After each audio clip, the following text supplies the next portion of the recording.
Greetings! Hi, hello, Welcome. woo! There's a new Game of Thrones show. There's a new show in town, and it's called A Night of the Seven Kingdoms. Colon. A Duncan Egg story. Colon, HBO presents a colon, George R.R. Martin original, colon, The Hedge Knight, colon, featuring Peter Claffey. and January 8th. Dexter Solancel. Hi everyone, there's a Duncan Egg show coming out. Duncan Egg is one of my favorite George Martin stories. It's one of my favorite stories. Well, all right. Thanks Forget for about one-upping me. forget about George. Forget about stories. It's one of my favorite experiences. It's one of the best things that's happened. Is Duncan Egg. Yeah, forget about me. It's the best thing that's ever happened. So Duncan Egg is a series of novellas, which is a word that I think means it's like a book but little. Yeah, but not that's it. so little. It's like a story, but it's short. But it's not a short story. That's too short. If you call it a short story, George Martin is going to burst through that wall like the Kool-Aid Man and run us down. Can we summon him by doing that? Yeah, we should do that. That's why he can't finish Wins. We keep summoning him by misusing... It's not a short story. Anyway, So George Martin, in the 90s, started writing a prequel series to the Game of Thrones series that he has not finished. And Duncan Egg is a prequel series that is also not finished. It's an unfinished prequel to an unfinished main series. don't confuse it with the other unfinished prequel, which is Fire and Blood. That isn't... Yes, we're still waiting on Fire and Blood Part 2. But there's 3 Duncan Egg stories, and it's about Dunk, who's a knight, a humble hedge knight, traveling Westeros with Egg, his diminutive squire. That's about right. Did yeah. I say that diminutive? I think you invented a few new pronunciations all at once there, but that's fine. Diminutive. He's little. Small. Small. He's It's a pronounced small. He's a little egg. We're not going to spoil anything right from the get-go. We'll get into that later on. Yeah, we're not going to drop any big spoilers on you just yet. We will warn you before we drop any spoilers. Diminutive. Diminutive. Okay. So it's set. This is all 90 years before Game of Thrones. Yeah. And it is 80 years after House of the yes. Dragon. Yes. So it's before Jon Snow. It's after Rhaenyra. Rhaenyra and Daemon. It's before Daenerys. Before Daenerys. It's after Alicent. After Simon Strong. It's before... Gilly. It's after... Laris. I like this game. The Rat Catchers! The Rat Catchers. It's after the Rat Catchers, and it's before... They stole my dragons! That's not what she said. My dragons have been stolen! Anyway. So Duncan Egg's different to Game of Thrones because Game Very of Thrones has battles and kings, and it's got like 17 different locations in every episode. Yep, it's got this sweeping, broad perspective on intercontinental conflicts. But this story is not that. It's just sort of a guy. It's one guy and his aspirations and his journeys. I feel like this is the most relatable Westeros story. Yeah, I think so too. Maybe the second story, The Sworn Sword, is like trumps it in that regard, but the Duncan Egg is the most relatable. The thing that struck me rereading this is that Dunk's problems are largely logistical, financial, and social. Like, he's not trying to become king, he's not trying to win a battle, he's not trying to fulfill a prophecy. He's just like, I would like to get a better job. There's a section where, he evaluates his career path, basically, at the start of the novella. I would like stable employment, and maybe a girlfriend, and, like, hopefully, like, a mattress to sleep on tonight. That'd be neat. I can get by with the food I have. It'd be nice to have better food. Like, this is like foundational Maslow's hierarchy and stuff. He worries about, like, where am I going to keep the horses tonight? oh, I left all my stuff at camp. I hope no one steals it. Like, just basic physical realities of being alive in the world. He's like, oh, I need to sell the horse. So where's the horse master? Oh, the guard says the horse master's over there, but he's not there. So I'll stand here for a while and I'll wait. And all of this sounds like boring when I describe it like It's this. gripping. But it's gripping because it feels so real and grounded, and it feels so grounded in like relatable desires. I agree. I think that among all of the locations George has written in Westeros and, Essos beyond, Ashford is one of the most living and breathing locations he's written. It's funny, like when I reread it, I was feeling like it was very disconnected from everywhere else. Because, like, so much of George's writing, like, is in the context of, like, this political time, this political place. And you're reading this chapter, and it's in the context of all the other chapters you've read from other people's perspectives. And, like, I agree that, like, there's a real, like, immediate sensory detail and richness and flavor to the Ashford tourney. But you don't get much of a sense of, like, we are in the Reach, ruled by the Tyrells. And you don't get much of a sense of what's the Targaryen political situation right now. And I think part of that is because George hadn't done all the world building by now. Like, he's talked in interviews that, like, he wrote The Hedge Knight, this story, was it before, like, slightly before or slightly after? No, it was after A Clash of Kings, the second book, right? So he hasn't... It's your story, mate. He hasn't made up all the history yet. Like, at this point, he hasn't made the Blackfire Rebellion. Right, there's a character in here that, like, sort of feels like what the Blackfires later become. Yeah, there's a theory in that direction. But like, this definitely is, like, an early installment type thing, where George hadn't written all of the world building yet. And so this contrasts with a lot of the later stuff, where the lore's a bit more established and there's a bit more context, there's a bit more complexity. And I think that's good and bad, because I think that the simplicity of this story is part of its power. It's focused on one guy. It is laser focused, this story. Yeah. By George's standards, laser focused. Yep. No weird side plots, no dangling threads, no confusing extra nonsense. Yeah, pretty much every plot thread leads to the same conclusion. Yeah, it's elegant. And yet it explores so many of George's core themes that recur throughout A Song of Ice and Fire. Yeah, honor, love. It's also very much about class. Absolutely. Like, it's very much about, like, how it feels to be in a society where some people are more important than others, and the struggles and the bullshit and the emotions that causes. That, I think, also contributes to its feeling of being less connected to the rest of the world. Because, like, you're right in that, like, practically George hadn't fleshed all of that out yet. But also, from Dunk's perspective, all those lines on a map, like, oh, we're in Ashford, ruled by the Ashfords, and then the Tyrells, and then the Targaryens above them. Like, he's not playing Crusader Kings. He's playing Warband. He's on the ground. He's not looking at it from above like all these politicians do. He's a dude. Yeah, well, I mean, it's a reminder of what, like, Jorah says in Game of Thrones, that the common people don't care who the king is. They care about a good rain and a good harvest to feed their children. Yep. And Dunk is that. Like, we see no political opinions at all from Dunk. He just hopes to get a hot meal tonight. And he also doesn't have access to information because he can't read and he can't write. Yeah. And he can't talk to the people who have the information because of classism. Yeah.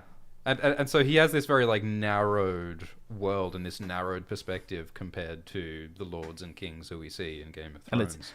And it must be said, it's very funny to see his world collide with the world of the upper class, which happens in this story.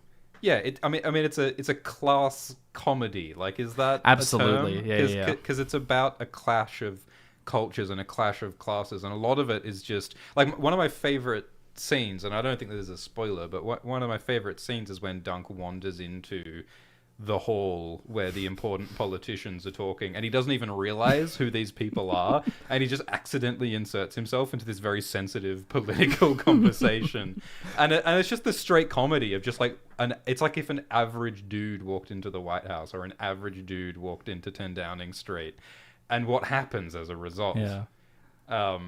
And it's like some of the politicians hate him for existing, and some of them think that he's cool for being around. It's such a great mix. I think it also needs to be said that all that stuff we talked about, where Dunk's waiting for the horse guy and he's worrying about his stuff at camp, this stuff barely comes up in the main books. It's Brienne, and that's about it. And like the connection between Brienne and Dunk is something we could talk about for a very long time, and probably will later on. But it's clearly that's another form of division between George's normal POVs from the series and Dunk. I think part of what's interesting, like on that theme of class, something that really struck me is how Dunk has this internalized class identity where Dunk's not like, oh, it really sucks that these, knights and lords are more powerful than me just because they were born into it. He's like, oh no, they're better than me.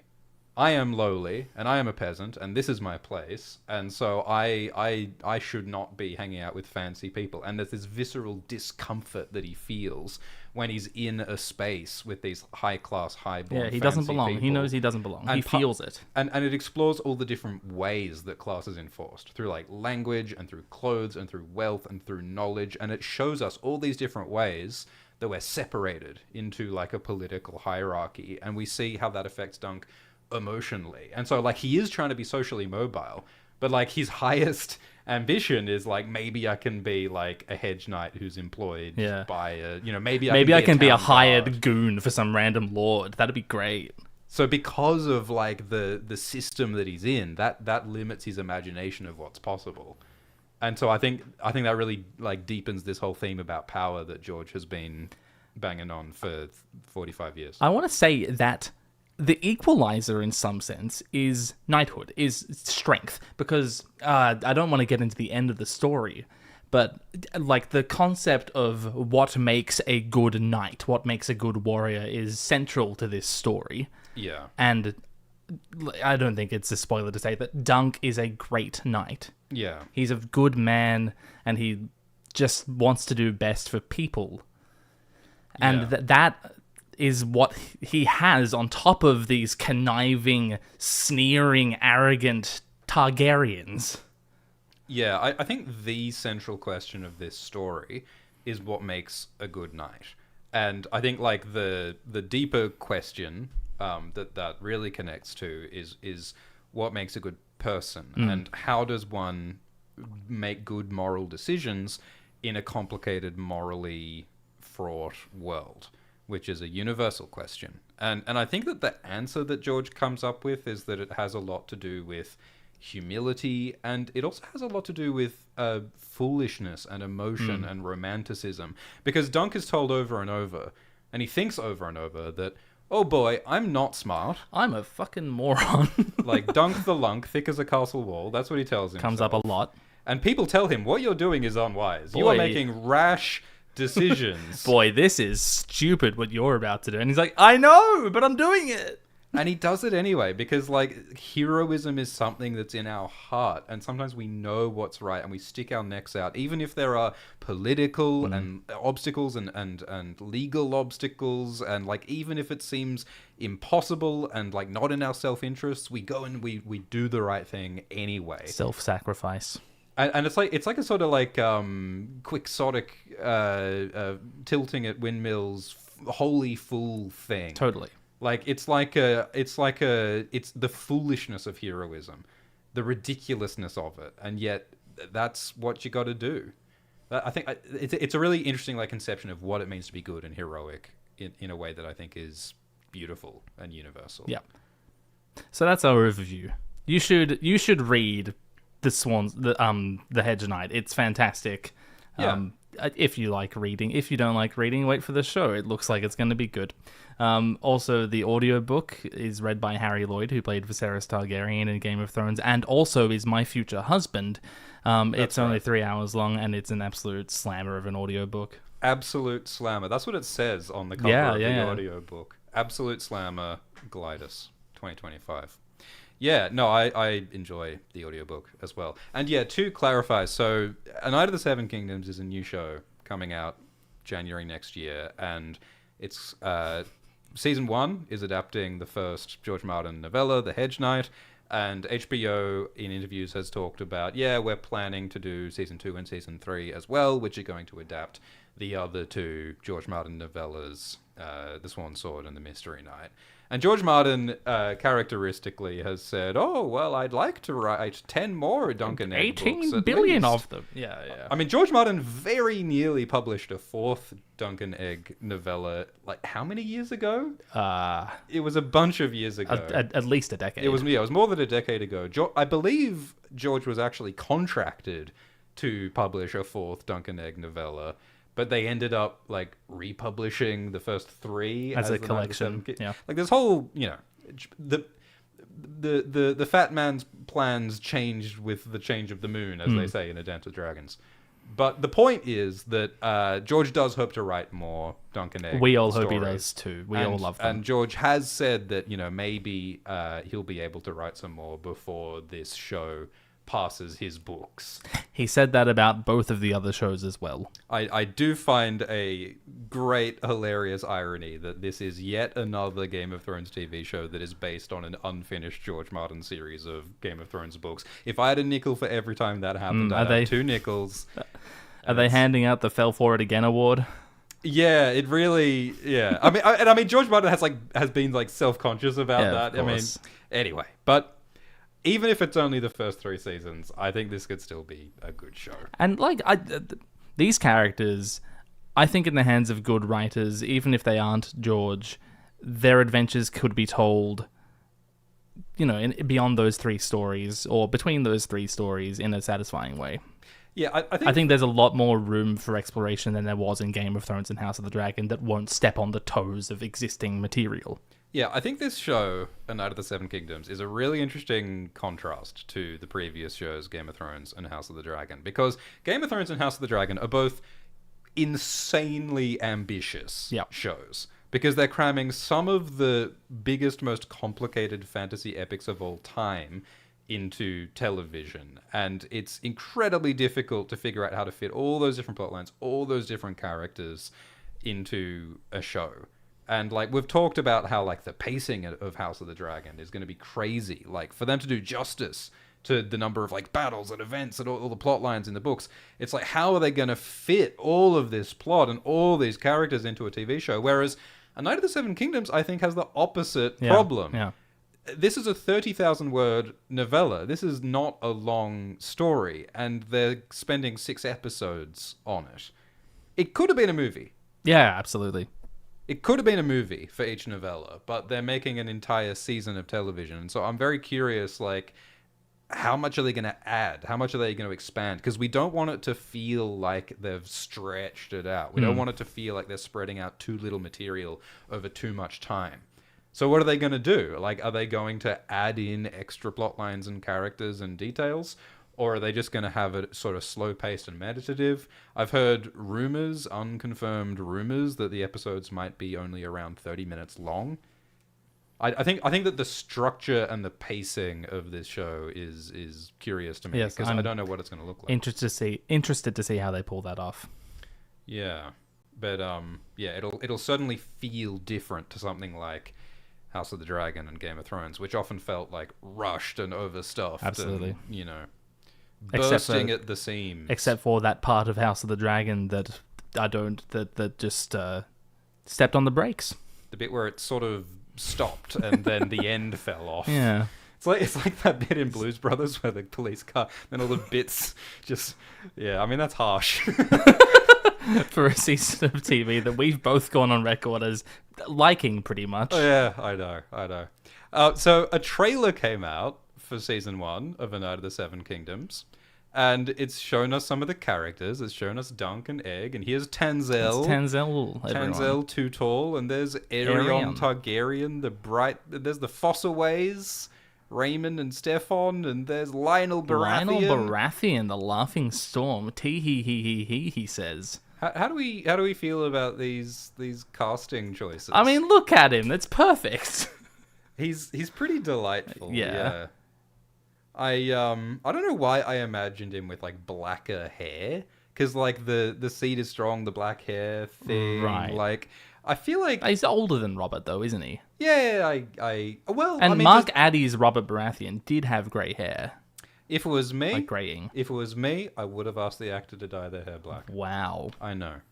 Wow. Would you have gotten Eve Best to wear a black wig as well? I mean, of course. Of course. Of course. That's something we should talk about. House of the Dragon made a point of avoiding Targaryens that don't have black, silver hair or platinum blonde hair or whatever. Yes. Because Rhaenys Targaryen in the book Fire and Blood has pretty much black hair because her father's a Baratheon. Yes. Hang on. Her mother's Baratheon. Sorry, everyone. Her father was Aemon.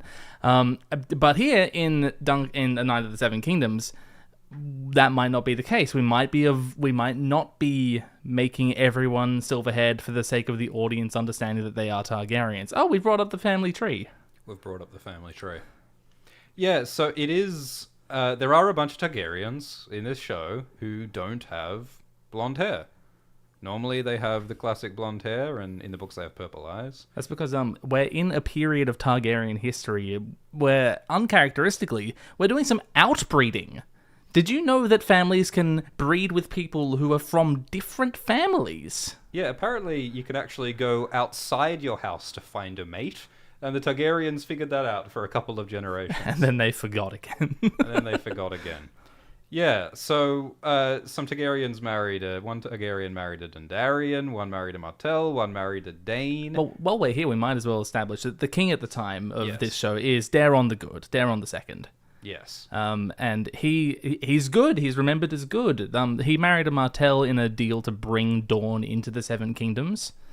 And his sister Daenerys is married to the current Prince of Dawn, Marin Martell, but that's not on this family tree, and it's not going to be relevant to the show. The grand politics of Westeros are not going to be that relevant to this show. But this particular family will be. Yeah, absolutely. Because Daeron has his son and heir, Prince Baelor Targaryen, known as Breakspear, who is popular and a very skilled knight and is thoughtful and well-intentioned. And he has a son, Valar, who has a cool stripe in his hair. Valar Targaryen has relatively long brown hair with a blonde streak in it. He's got my hair, is what I'm saying, and I'm really cool. I feel really cool about that. That George wrote me in. It doesn't look like he's going to look like that in the show, though, which is disappointing. Yeah. So there is a shot in the trailer where you see what looks like it probably is Valar Targaryen. There he goes. And potentially, maybe. See, if we were in Premiere, I couldn't zoom in like this. Oh, you need to change the monitor. They're not seeing it. That's all right. There you go. There he is. So there is this shot of the trailer where this fella, I mean, that is probably Valar Targaryen. But he doesn't have the cool guy hair. Unless it's on the other side. He's meant to have the cool guy... Well, but it should be long. Like, he should have long hair. Aerion also should have long hair because of fan art reasons, but I guess that's just my cross to bear. Like, maybe this is just a Targaryen guard, but his armor looks pretty nice. That looks pretty princely. Pretty nice. Could me. it be like Mantaris or something? Maybe the brother Mataris. I don't know. I will be disappointed. Like, I don't know. Maybe he'll look cooler in other shots. I imagined long, cool guy hair with lots of feelings. Because there is, like, he's only got, like, one scene in the novella Valar, but, like, there's some emotion to it, and there's a grumpiness to it. There's, like, this sort of teenage boy with a cool haircut energy. Yeah. And I'm just not getting that from this guy. He looks, like, fairly, like, straight-laced. Yeah. It's one tiny frame, but I'm not entirely satisfied with Valar. That might not even be him. Yeah, it might not even be him. But I mean, this is the Champions, so it probably is. True. That almost definitely is him then. Yeah. Going back to the family tree. Yes. We discussed Baelor. He's married to a Dondarrion. Dondarrion's from the Storm. No, who cares? Valar's brother Mataris. Daeron's next two sons, Aerys and Rhaegal, aren't going to be that relevant to this show. Yeah, they probably won't be mentioned at all. Probably, they could be mentioned, but I doubt they'll be appearing. King Daeron doesn't appear in the book, but it wouldn't shock me if they brought him into... if they brought it into the show. There are a few extra characters they could bring in. Like, Aemon doesn't appear in the show, but I can see why they would want to bring him in. And potentially Bloodraven could show up. I can see why they would want to. I could also see why they would not want to. Because, like, as soon as you bring Bloodraven in, it just becomes bigger in scope just by his mere existence. Yeah, I mean, it sort of feels like you're bringing magic into it. Yeah, he's not even mentioned in the Hedge Knight. Yeah, I think that Bloodraven didn't exist as a character. No, George hadn't invented him yet. That's the thing. Like, I don't think George had come up with the Blackfire Rebellions. He hadn't come up with Bloodraven. And, like, even some of the... Like, the idea that the Targaryens are intermarrying with other houses, I feel like that is potentially something that George might have done differently. Because I feel like some of his ideas about, like, the blood mixing and the incest for magical purposes, even the significance of... I mean, he knew that the Danes were important. Like, I mean, marrying a Dane to a Targaryen feels like such, like, an interesting, provocative thing that I feel like he just sort of threw in there when he was writing the Hedge Knight, but now it sort of feels more significant in retrospect. Because, like, there are people doing all sorts of genetic maps to try and, you know... figure out why the Danes look like that. The Danes are another Valyrian-looking house from Dawn. So you know, it is interesting wondering how significant some of this lore is. But, yeah, I hadn't thought about it like that the outbreeding might have been a relic of George not having quite figured everything out yet. But I do like thinking of it, like, even if this is a retcon on his part, like, Daeron decidedly stepping away from his ancestors' way of doing things. I think that does scan for this particular historical era. Also, it's his way of bringing Dawn into the Seven Kingdoms. Yeah, that's true. I mean, like...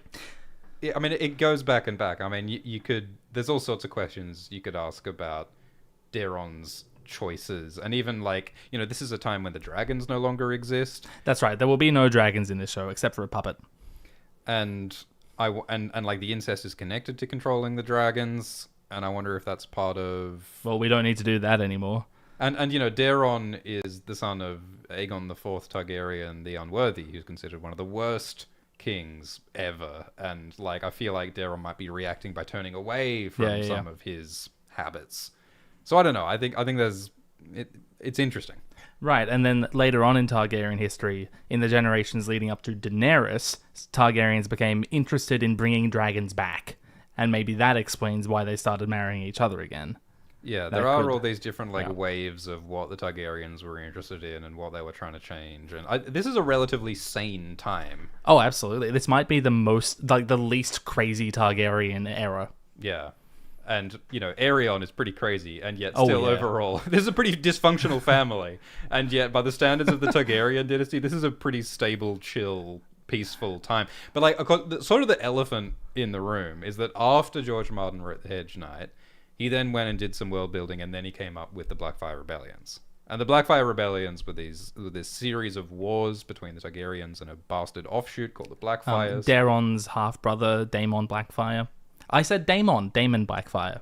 Damon. We're pronouncing things correctly today. And his descendants. I used to always say Daemon, but now I'm going to say Damon. I think you've poisoned me. Now it's a crapshoot for me. Yeah, no, it's my fault. And what are we saying? Arion? See, I need them to pronounce it in the show so that I can... Yeah. Because if we say it different to the show, everyone's going to say we're wrong. Yeah, Arion or Arion? Baelor? I don't know. Baelor marrying a Dondarrion, I think, is something that George... Like, I would love an explanation for that. Yeah, that's what I mean. That's what I mean. The heir to the realm, a Dondarrion? Like, the Dondarrions are cool, but...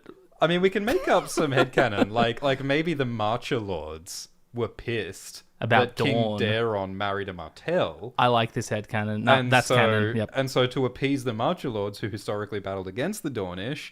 They appeased them. Fine, we'll make one of you queen. The heir to the throne to a Dondarrion. You know, like those sort of things you can make up. But a Dane? I mean, I guess the Dane for the same reason. I guess the Danes just appeasement, bringing them into the realm. Yeah, I mean, he was a southern-looking king. You know. Yeah, absolutely. But I mean, yeah. Look, I mean, we can speculate all day, but this political background is really not important for the story. What is important? We're here to talk about the family. Is the character of Baelor, character of Micah, and Micah's children, Daeron, Arion, and they all are a bit crazy. Daeron's a drunkard. He has dreams. Arion's cruel and kooky. People say that he's mad. And Micah, on rereading, I feel like is like such an incredibly good character. Because a lot of these characters, I mean, like in typical George Martin fashion, sometimes these characters are helpful in one way, and then they're an antagonist in one way, and from another perspective, they are likable and sympathetic. And Mykar is one of those characters. I agree. And there's all this like daddy issues stuff and brother issues stuff, because like Mykar's disappointed in his fuck up children, Daeron and Aerion.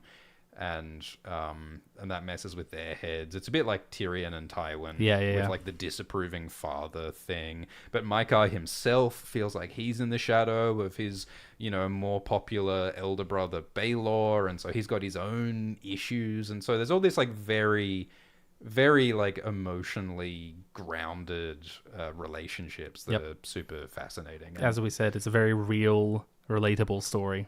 And Dunk, this random, commoner from Fleabottom, accidentally blunders his way into the center of it all. And we should say that, what this story is built around is a tournament. There is a tournament happening at Ashford, which is a minor castle in the Reach. And so everyone's coming to fight in the tournament and to try and win glory and to improve their social standing. And Dunk is one of those people. Yep. That's how he thinks he's going to get a step up in the world.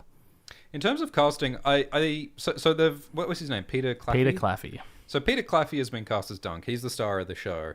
I like Peter Claffey. I saw him in the show Bad Sisters, which is an Irish crime drama comedy thing. Where he plays two characters, you told me. Yeah.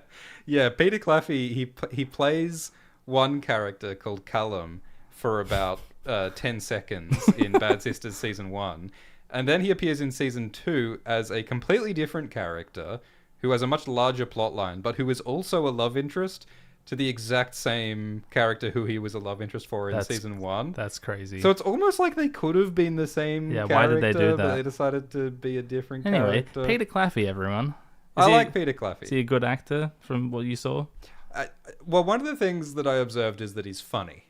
Oh, that's necessary. That's absolutely necessary for playing Dunk. He's funny, and he's an ex-rugby player, and he's also necessary. Also necessary, and I think he's very capable of playing this. And like, one of the other things in Bad Sisters actually is that he keeps putting his foot in his mouth in that show. He keeps saying the wrong thing and then being embarrassed, and he's like well-intentioned, but he's a bit dumb and he's a bit angry. Like he really so he's is. Dunk. He's kind of playing Dunk. He's just Dunk in Bad Sisters. So I think that he absolutely can like carry that personality and that vibe. I do note, however, Dunk is meant to be a teenager. Yes, Dunk is what, 18, 17? Dunk is 16, 17 years old in the book. And Peter Claffey is like 28 or something.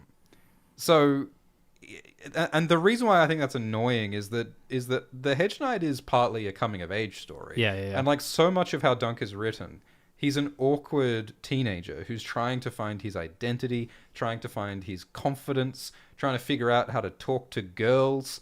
And I think that works when it's a teenager, but when you've got 28-year-old Peter Claffey, it's a little bit harder to like capture that vibe of the teenager trying to find his feet, So that's the one criticism you would lay at the casting? That's my main beef with the casting. I think Egg here looks That's Egg, great. everyone. Dunk's squire. He's a boy who becomes Dunk's squire. And he looks like Egg. He's played by Dexter Sol Ansel, who was someone in a Hunger Game, I think. Oh, really? He's done some things. Okay. When he was speaking in the trailer, I'm like, oh my gosh, his voice is so high. Yeah, he's little. He's a little boy. He's such a tiny little man. And the bald head, which is all things that we'll talk about. Yeah. He's an egg. He's got an egg head. He's an egg. Don't think about it too much. Tanzel, she looks right. I think it's mentioned that she's Dornish in the books. Most importantly, she's tall. Yeah. So that works. This guy's Plumber. I can see this being a very funny scene. I mean, just that face is iconic. This is like one of the just logistical people that Dunk has to deal with. Yeah, this is one of those like bureaucracy comedy scenes where it's just about how much it sucks to have to trudge your way through a system of employment and paperwork and highborn people who care it's also about you. Commentary on class, because if Dunk had a surname, he could just waltz in here and not have to deal with this at all. Yeah. That's what I was saying about like like the language and like the clothes that you wear and the name that you That's have. right. Dunk gets pulled up a few times for having a rope belt for his sword. Yeah, And I do note that the costuming department has included that, so that's very, very good. it's about like how like superficial and constructed and bullshit class is, and yet the like damage and the impact it can have and does have on all our lives. I think that's sort of what it's about. So that'll be Harold Harding. That's Humphrey Harding. Humphrey Harding. Harold Harding is in A Song of Ice and Fire. What do you think of these costumes? We've got a bit of color going on. Color, yes. Imagine that. Yeah. Oh, I've been thinking about this. We haven't had a proper tourney in like the HBO adaptations of George R. R. Martin's Ice and Fire works. Yeah. There was the like Hans tourney in season 1 of Game of Thrones, Renly's tourney in season 2. Not really. Then there was the first episode of House of the Dragon, which we got some snippets of, a few tilts, and that was cool. Hey now, don't forget that one moment where Peter Baelish was sitting with Bronzion Royce in the Vale, and Sweet Robin was wailing on someone. How could I forget? And kept dropping his sword. The tournament of the century. The most puissant knight in the land. I'm also Sweet neglecting season 2, episode 1, Joffrey's name day tourney. Yeah. When Tyrion walks in and Dontos is being laughed at. Yeah, true. Yeah, I think that's about the sum total of tourneys in Game of Thrones. Yes. So to have this entire season based around what appears to be a very faithful and caring replication of a medieval tournament, George R. R. Martin must be on fire. Like, how chuffed would he be? Oh, he's a kid in a candy shop. Yeah. Because, he's talked about this in interviews recently, where he's saying that it was partly inspired by a movie called Ivanhoe from the 50s, which has a jousting tournament in it. But George has always loved the history and historical fiction, and he's particularly, since watching that movie, been entranced by the idea of tournaments. He loves the colorful banners, he loves the excitement, he loves the romantic attempts at glory and the danger and the love and the food and the merchants and the entertainers and the puppetry and all the color and texture and excitement of an event like that. Which I think, like, he talks about his sci-fi conventions in the same way. Like, George Martin has talked about when he started going to writers' conventions and sci-fi conventions, how those were terribly exciting events, and the parties and the people who he met. It's like everyone's brought their entire passion with them. Yeah, so there are these very like nostalgic, loving memories of these kinds of parties and events. And so he's wanted to bring that to page, and that's why he wrote The Hedge Knight. He said that The Hedge Knight was inspired by those sort of jousting competitions and those sort of events. And so, yeah, Game of Thrones and House of the Dragon. I mean, House of the Dragon, that was a pretty good tournament. It was a pretty good tournament. I liked how they did it. But this whole season is about a tournament. I'm so excited. And George must be thrilled, because they talked in the interviews about how they really wanted to get this right. They want it to be the best jousting ever put to screen. And George Martin has said that he's seen all 6 episodes, and he says that he's thrilled with it. So it's being brought to life. How wonderful. We're very happy for him. We're very happy for him. Good for you, George. Glad that George's dream George gets gets what he adapted to a wants. multi-million-dollar I'm never going to get my show. tough voyaging simulcast. Why haven't they published my fan fiction? I kept emailing David Zaslav. It's about me when I'm friends with a dragon and I've got cool tricks. It's going to be 12 movies. I've got a skateboard. It's made of gemstones. That sounds awesome. Yeah, it does actually. I'll bankroll that. Zaslav, come on. Gemstone skateboard? Okay. So what else is this story about? Gosh, we haven't covered everything yet. It's about hope.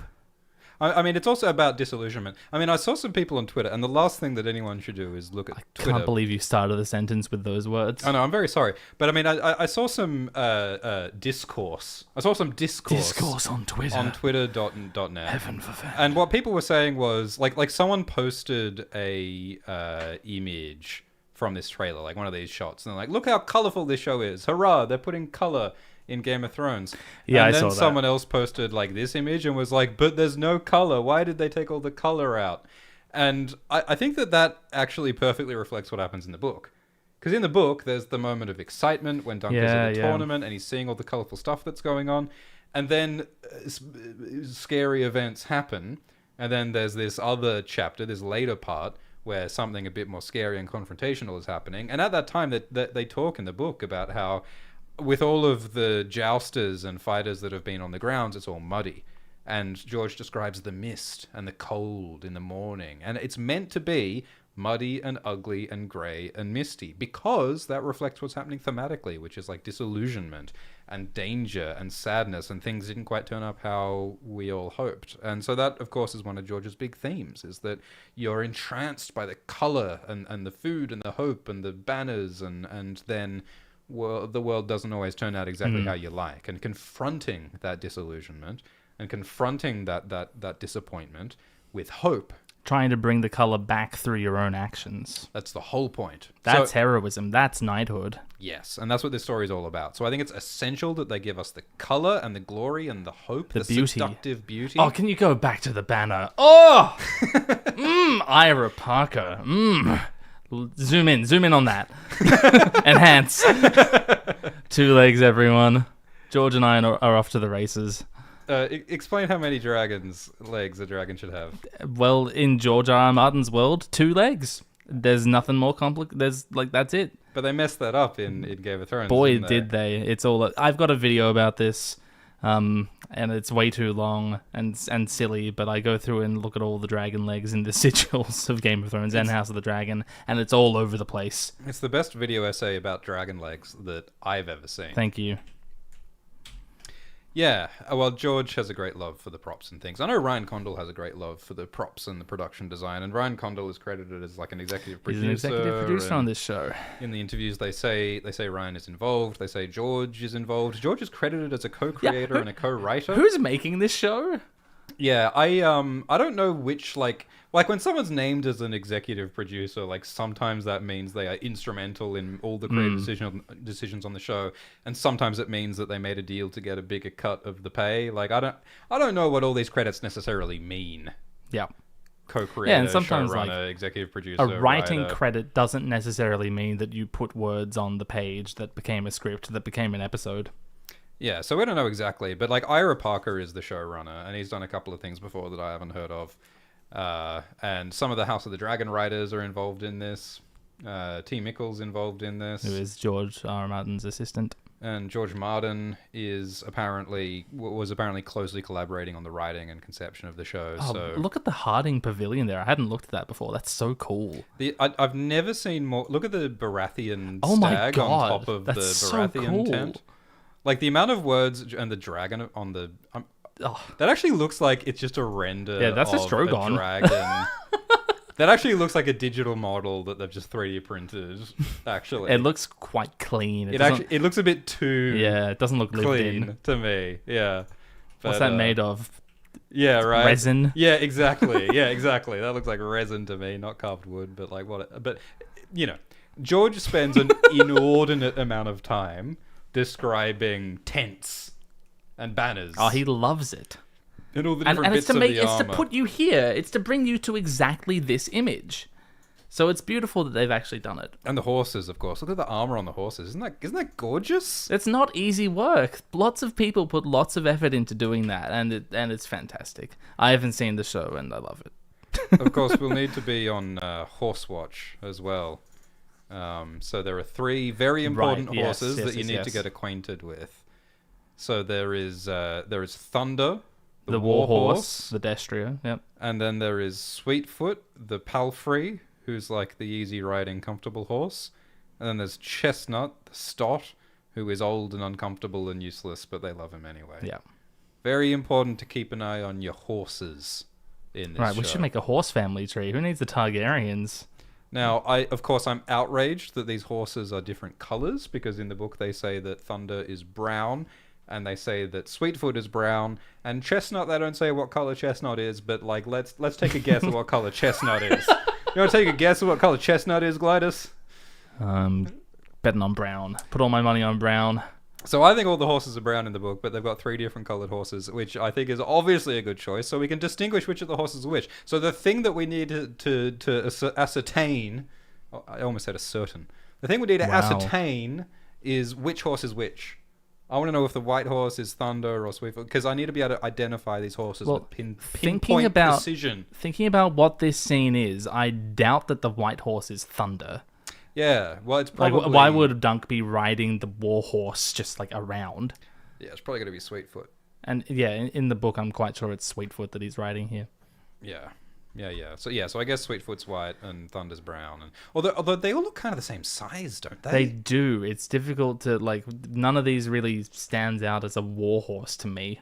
But I think as we established beyond doubt in our horses stream, we are in fact not horse guys. No, I tried and I actually couldn't transform. We are fake horse fans. It grieves us to confess. Throw me a Zorse, though, and I'll know exactly what I'm talking about. I have an exhaustive knowledge of those. Wow. All right. Imagine having a Zorse pun lying around. That's crazy. Is there anything else that we should say before we move into our... From our no spoilers zone into our mild spoilers zone? Well, let's just scrub through the trailer one last time before I sign off on that. What's happening here? Should we talk about this scene here? It's in the trailer. Sure. Dunk's burying an old man. Yeah, this is the very beginning, so I guess this is mild spoilers. So Dunk was born in Flea Bottom in King's Landing, like Davos Seaworth. He's from the streets, he's an orphan, doesn't know his parents. And he was plucked out of poverty by Arlen Pennytree. I shouldn't say plucked out of poverty. I would say plucked out of Flea Bottom. rock bottom poverty to slightly more comfortable poverty. He's on the second from bottom rung of the social ladder. Because Arlen is a hedge knight. And a hedge knight is like a kind of a wandering mercenary who serves with whatever lord needs them, going from place to place, occasionally fighting in battles. And they've got a bad reputation. They're kind of looked down upon. They're not trusted. Some hedge knights turn into bandits and criminals. But Arlen seemed to be a really well-intentioned guy who really believed in the ideals of knighthood, which is to protect people and to be honorable and to do the right thing. And Dunk took on those values. And Dunk decided to be a good knight like Arlen. But when Arlen died, he needed a new job. Yeah. His boss died. So he needed to... Well, Arlen was on his way to this tourney, and Dunk reckons, I'm pretty big and strong. Maybe I can win something at this tourney. And that's what kickstarts the plot of the show. From the very first sentence of this story, there's sort of this paradox in that it's spring. Yeah, and spring's a time of hope, and it's a time of color. Yeah, Dunk says, as Arlen dies, at least he got to see another spring. Yeah, and that's reflected in the marketing for this show. They're talking about this winter, spring is coming, which I find bewildering. Yes. I find that very confusing. Like the banner that they're using on social media says spring is coming, and so there's people... In January. There's people who think that the show is coming out in spring. April, yeah. But it's coming out in winter. Which and is crazy for me, because roundabout's my neck of the wood. January is the middle of summer. Spring and winter all mean different things depending on what part of the planet you're standing on. So this whole notion of spring and winter can refer to about 20 different configurations of cubic time space. This Q1, spring is coming. I need to lock into the three-eyed raven weirwood net in order to calculate discern which season it is. Yeah, it's bewildering stuff. But that tension, that paradox between the hope of spring and yet the opening scene is digging a grave for a beloved old man. It's grief and it's death and it's raining. And that tension between the hope and the darkness is the key to this story. It's everything about, George has written. Yeah, it's the meeting of hope and sadness and disillusionment. So that's how it's going to open, and it's basically about Dunk trying to become a knight at a tournament. Keen-eyed viewers will notice that George Martin copied the plot from this story from the movie A Knight's Tale with Heath Ledger. Do you mean the movie that came out after this novella was published? Well, George has time travel powers, of course. Ah. Wait, is that a true fact? I'm pretty sure. When did The Knight's Tale come out? A Knight's Tale came out... It's Heath Ledger. In 2001. This was 1998. All right, I apologize, George... To whom it may concern, I apologize for implying that George Martin stole the idea for the Hedge Knight from Heath Ledger. In actual fact, Heath Ledger stole the idea of the Knight's Tale Heath movie. Ledger did not from write the George R. R. film. Martin. Then why is he in it, Glidus? Because he was an actor. He was a very good actor. So I'll note that Mark Addy is also in A Knight's Tale. Oh, I actually didn't know that. And Mark Addy played Bobby B. Baratheon. I think there's a few Game of Thrones. Alan alumni in there, Tudyk. actually. Yeah. They're all from Firefly, Alan Tudyk, right? Yeah. The gang's all there. It's basically the same plot. Yeah. Because I think it's time to. I mean, is it time to? I think we should just enter like a slightly higher spoiler All right, zone, fine. right? Level 2. We are entering DEFCON 2 spoiler zone. There are moderate. There are moderate spoilers henceforth. I think that the main thing we're about to discuss will be unveiled at the end of the 3rd episode. That's my guess. I'm guessing that that's when we're going to find out that Little Egg, Yes. Dunk's new squire, Yes. is in fact a Targaryen prince. He's what? He's a Targaryen prince. How can you not hear me? So Look at him. He's obviously a Targaryen prince. on the family tree that we had before, You may have noticed. so part of the plot of the story is that Prince Micah is cross because 2 of his children are missing. He wants to go to the tournament to show off how cool he is, but Daeron the Drunken and Aegon Targaryen disappear because Daeron runs off because he doesn't want to be in the tournament. And then this kid Egg turns up and decides he wants to be Dunk's squire, and out of a comedic series of friendly banter and nonsense, eventually Dunk's like, okay, whatever, kid, you can be my squire. Yep. Not realizing that he's a prince. Uh-oh. And He's Daeron... what, 17th in line for the throne or something? Something like that. And Daeron shaved Aegon's head to hide his white Targaryen hair, which gives away that he's a Targaryen. And so he's called Egg. And like, I've got pronunciation questions because, you know, some people, like in House of the Dragon, sometimes they say Aegon and sometimes they say Aegon. I usually say Aegon, but if we do say Aegon, then the nickname Egg Makes complete sense. it makes more sense. In fact, it makes so much sense that it's almost a total giveaway, right? like the creators of this show must sit down and they must be thinking, should we use the pronunciation Aegon, which might make viewers realize that Egg is Aegon? Well, I think it won't be a problem because the name doesn't come up until he's revealed. I think no. Or does Maekar say, "Where is my Aegon"? Well, you know, sorry. I think you're right. I think maybe we do hear about Maekar's missing sons. I don't but think we he's don't hear named. the name No. Aegon. Yeah, I think you're right. I don't think it's going to be a problem. But I think that's one of the interesting questions is like, when are they going to reveal that Egg is Aegon? Because I think that, like, you know, for people who are like plugged into social media and stuff, like, They already know. realistically, like, people who are looking at nerd stuff on social media, they're going to have it spoiled for them instantly that Egg is the Targaryen It's prince. a shame. It's probably going to be a really fun reveal. But for the people who like aren't tragic nerds, like, how early will they figure out that this kid is a Targaryen? I can't wait to see like the Reddit discussions from people who aren't tuned into this at all, and like them trying to figure out what's going on here. Maybe it'll be like, okay, he's just a normal kid. There's nothing to be revealed. I think that's one of the sort of unfortunate things about the internet age is that I think a lot of people will have this stuff spoiled for them when they might have enjoyed it more if it wasn't spoiled for them. Absolutely. You know? Yeah, I when I first read The Hedge Knight, I knew that Egg was Aegon. And so I feel robbed. I feel robbed of a fun reveal. Well, it's also one of the issues is like the chronology of this book series is complicated. Like, if you've read the World Book and the History Book before you've read The Hedge Knight, then you'll know who Egg is. You know plenty more about Egg. And I mean, realistically, again, like in the internet age, people who are curious about learning more about the lore of Westeros, the first thing they're going to do is not buy The World of Ice and Fire. They're going to or Google buy The it. Hedge Knight. The first thing they're going to do is watch a bunch of YouTube lore videos. They're going to Bing it. They're gonna They're going to ask Jeeves who Egg is. they're gonna Bing Egg. Have you ever binged Egg? It's the fastest way to cook them. Yeah, so it's curious to me, that sort of like meta question of what people are going to know when.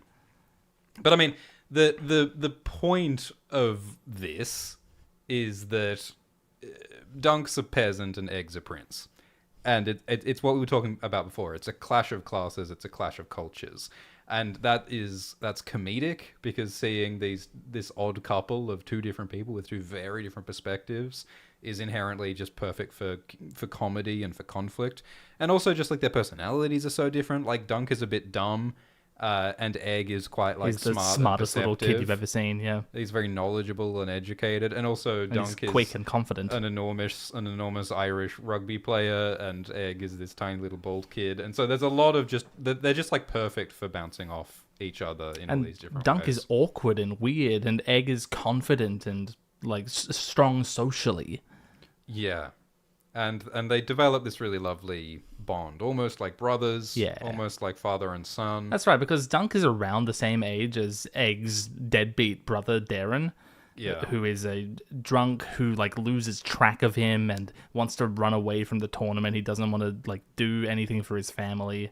And Darren's got his own kettle of fish going on in terms of like why he's like that. But in some sense, Dunk is the brother that Egg needs, because Darren and Aerion are both awful. And his the youngest of Egg's older brothers, Aemon, isn't around because he's at the Citadel because he's Maester Aemon from Game of Thrones. Yeah, I wonder if we will see Maester Aemon in the A Night of the Seven Kingdoms show. It'll be a slam dunk. Because everyone's like, Slam dunk. Slam dunk. Slam dunk. Slam dunk and Egg and Aemon all on screen together. Because, like, oh my god, from the Jon Snow story. Oh, it took us that long to get to Jon Snow.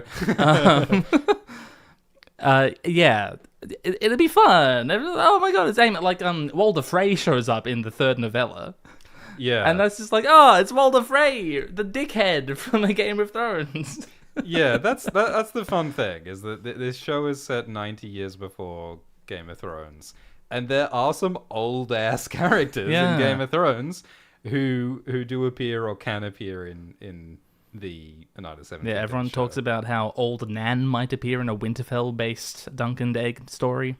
And that's why I brought up, like, you know, what are they going to add? Because, you know, Aemon isn't in the published books. The Blackfire Rebellions aren't mentioned in the Hedge Knight. Bloodraven doesn't appear in the Hedge Knight. But, like, a lot of those things could be mentioned and could be added in a way that would actually, in some ways, make more sense than the original book does, because of how the world building expanded after George finished The Hedge Knight. Not listed on the family tree we have is Maekar's two daughters, Yeah. Daela and Rey, who Yeah. are both older than Egg. One of them is younger, but Egg has an older sister, and, you know, Dunk's an awkward guy who's thinking about girls. I don't know, maybe there's some, you know, they could add something in.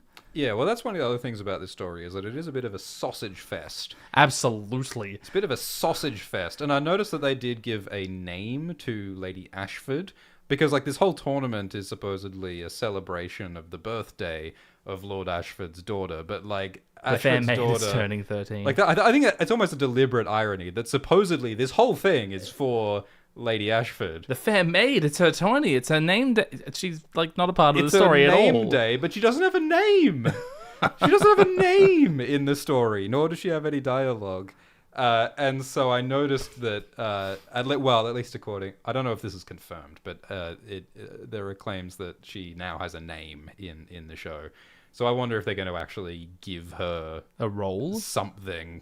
Give her something. Give her a crumb. That's crazy. Of characterization. But I mean, that's another thematic thing that Georgia does do in the book, is that, you know, Dunk is this teenage boy, and he's, you know, trying to chat up this girl Tanzel, who he's attracted to, and he thinks about how, oh, Tanzel's just a commoner, but, like, she's so beautiful, she's so perfect for me. And he thinks about the Ashford maid, The fair maid. and, like, there's this whole ritual of calling her the Queen of Love and Beauty for the purposes of the tournament. But he looks at her and she's like, she's not that hot. She's not that beautiful. She doesn't meet the... I think that the low-born person is actually more wonderful and beautiful than the high-born person. And so it's yet another way that George addresses class here, and addresses the ways in which it's fake, it's illusory. Like, we say that people are better and stronger and hotter because they are more upper class, they're lords and ladies and kings, but part of what this story is about is identifying that, that's made up. It's a shadow on the wall, like all forms of power. And also, there's a little Eggman.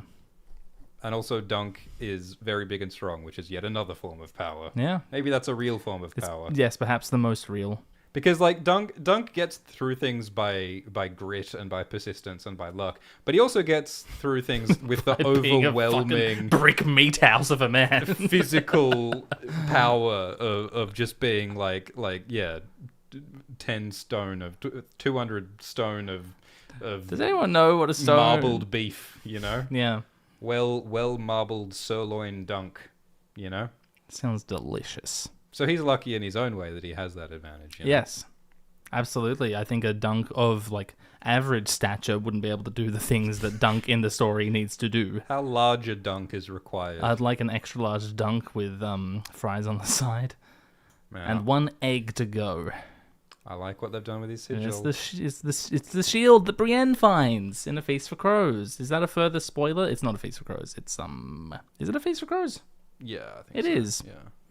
Back yourself in, mate. Wandering about. Yeah. Yeah, I guess this is another sort of like mild spoiler, is that there are a lot of similarities between Dunk and Brienne in the main Game of Thrones show. Like they both are big, and they both don't quite fit into the social world they're trying to get into. They're awkward teenagers. Brienne is also a teenager in the book, and it is played by a much older actor in the show. Is she a teenager in the book? Or is she like early 20s? I'm pretty sure she's 18. That's crazy. It is crazy. But they're both like aspiring knights, and they're both not very smart, and they get through by just confident. Well, they get through by grit and persistence, and they really believe in the ideals of knighthood. And the great irony is that Brienne's a great knight, even though she's not a knight because she's not allowed because she's a woman. Yeah, so Brienne, according to the wiki, was born in 280. Making her 18 in A Clash of Kings. Or is Clash 299? She's 18, 19, 20. Yeah. Yeah, that's younger than you would have thought. Yep. Isn't Tyrion like 26? Yeah. Well, Micah in the graphic novel by Mike S. Miller looks like 40. Micah, the butcher's 50. Boy on the King's Road. Micah. Oh, Micah. Maybe we should say Maker. Maker, yeah. But in Game of Thrones, Aemon says Micah. Does he say Micah? Yeah, when he's talking about his family. The pronunciation's a car crash, which I guess is realistic because in medieval society, who's going to police these people's names would be written differently every single time. The spelling would be different, especially when you're trying to spell Valar and Mataris. How many R's in Valar? Put 3 R's in there. It's so normal to us now, but I had such a hard time spelling Rhaegar and Daenerys when I first started doing this. Typing Daenerys for me is like muscle memory. Exactly. Like, I'll be like... But it's weird. It's a weird name. I'll be a dementia-riddled syphilitic. You won't remember your great-grunkle's names, but you'll know how to spell Daenerys without thinking about it. I'm going to look like Mr. House, and I'm going to be typing Daenerys correctly because it's just muscle memory. Yeah, so I guess continuing the idea of like mild spoilers, it's about Dunk and Egg trying to get into this tournament and getting into a conflict with Aerion and putting to test all of his ideals about what it means to be a knight. And who's willing to go out on a limb for who? Because Egg goes out on a limb for Dunk. Other people in more spoilery ways I won't discuss, but it's all about like who you're willing to stand up for. Oh, do you want to present our drinking game? Sure, why not? I'm still workshopping this. But this is something that we can all play at home, okay? So when we're watching A Night of the Seven Kingdoms, we got to make like a bingo card for this. But like the drinking items are take a sip of your drink whenever Dunk says or someone says thick as a castle wall, or dunk the lunk, or thick as a castle wall. Any of that phrase you say it. How about Oak and Iron Guard Me Well? That one too. Yeah. Yep. Take a sip whenever Egg says, he's right there, sir. Yep, he might say that. How about, or like, get him?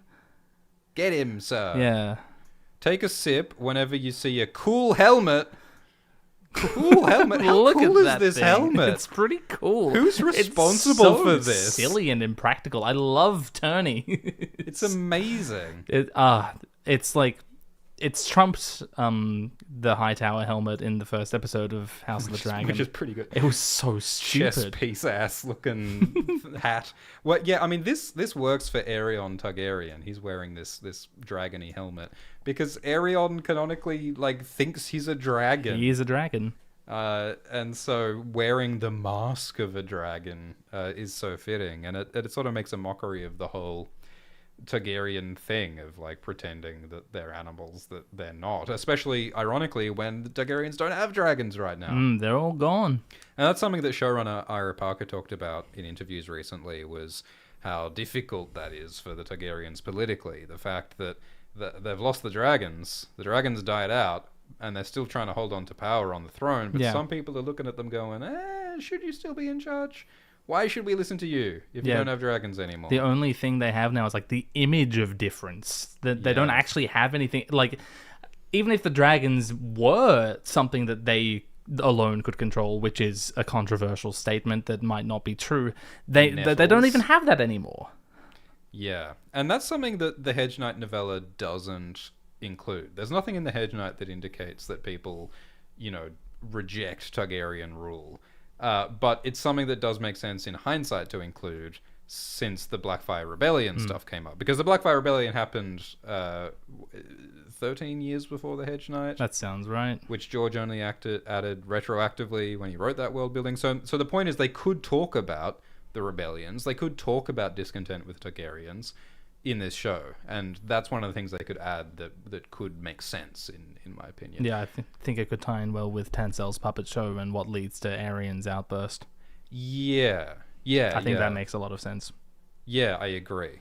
But I hope that they don't add too much like fan servicey interconnection-y stuff, because like one of the things in House of the Dragon was that they showed White Walkers, a vision of White Walkers. And Emilia Clarke's bottom. They showed Emilia Clarke's bottom. It wasn't actually Emilia Clarke.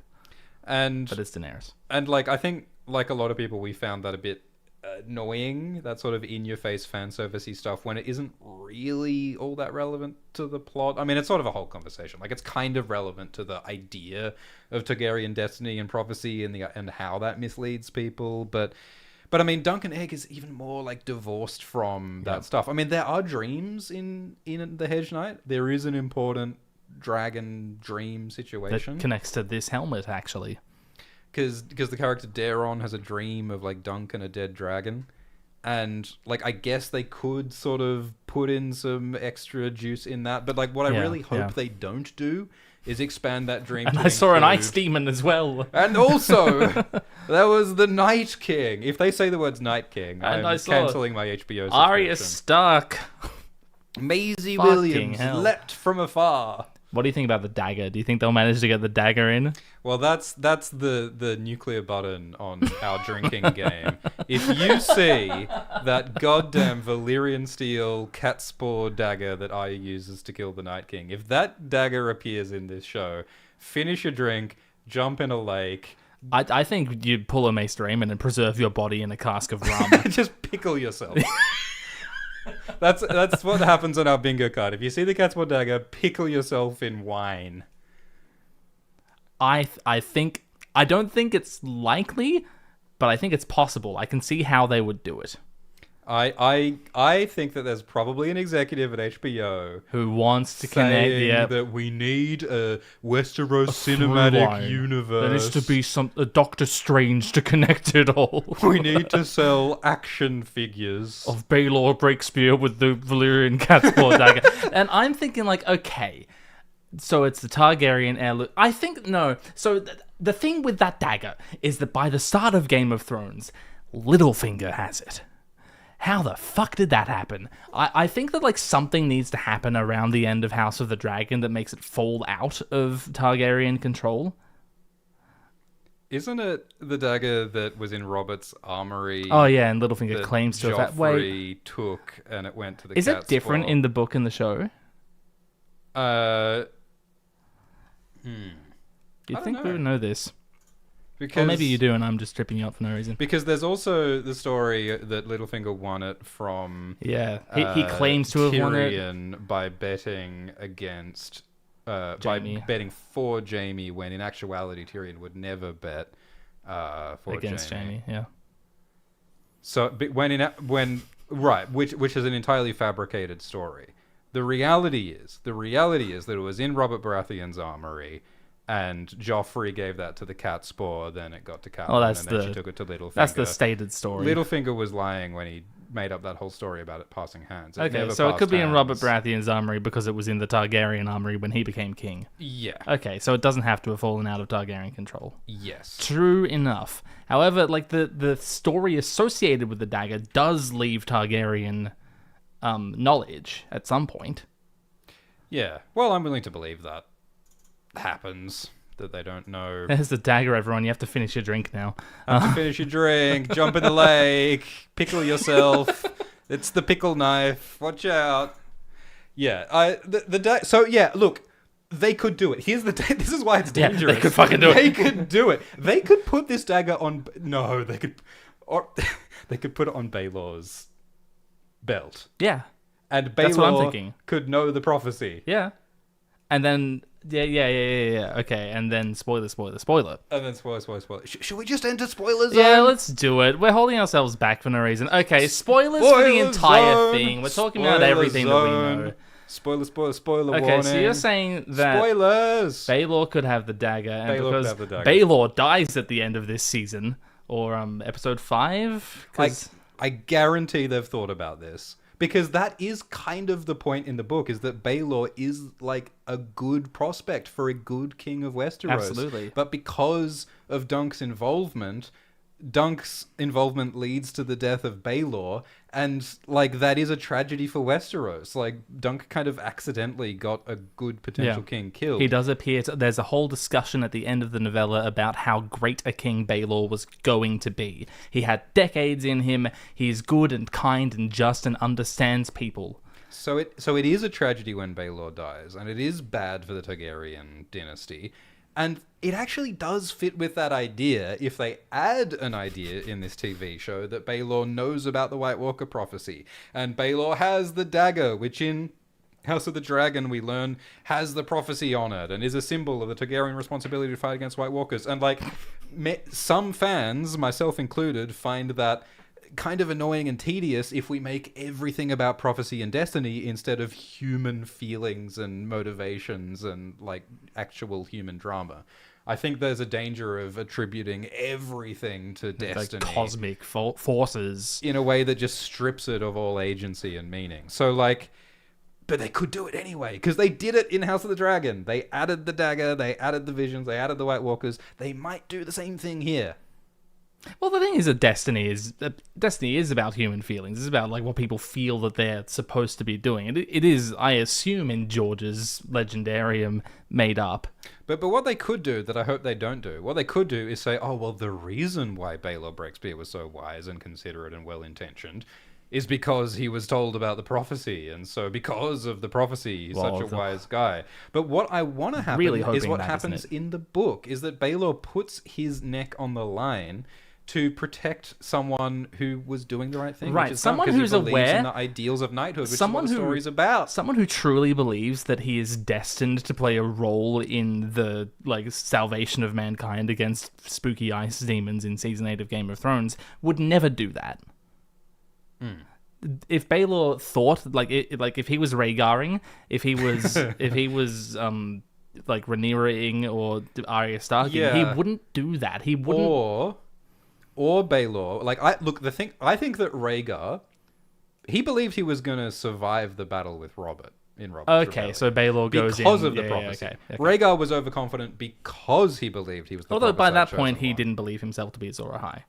Yeah, so you can make an argument that maybe Rhaegar was going to die, but like he thought it didn't matter. Either way, it's stupid. Yes. If Rhaegar rides to the battle thinking, "Guess I'll die because my son will be Azor Ahai," that he's just throwing his life away, and it takes away all the drama. And the converse, if everything Rhaegar did was for the prophecy, well, why did he do that?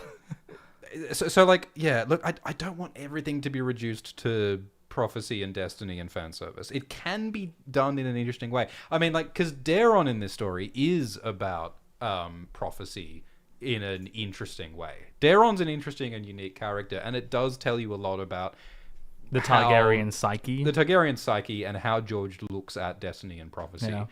Like, it's a really, like, textbook example of how he does prophecy. Because basically what happens is that Daeron, he gets drunk all the time. He's an alcoholic, and he's really unhappy. And there's many reasons why he's unhappy. One of the reasons is that his father is disappointed in him, and he feels like he can't live up to everyone's expectations. He's the firstborn son of a Targaryen prince. It's a lot of pressure, and he crumbles under that pressure.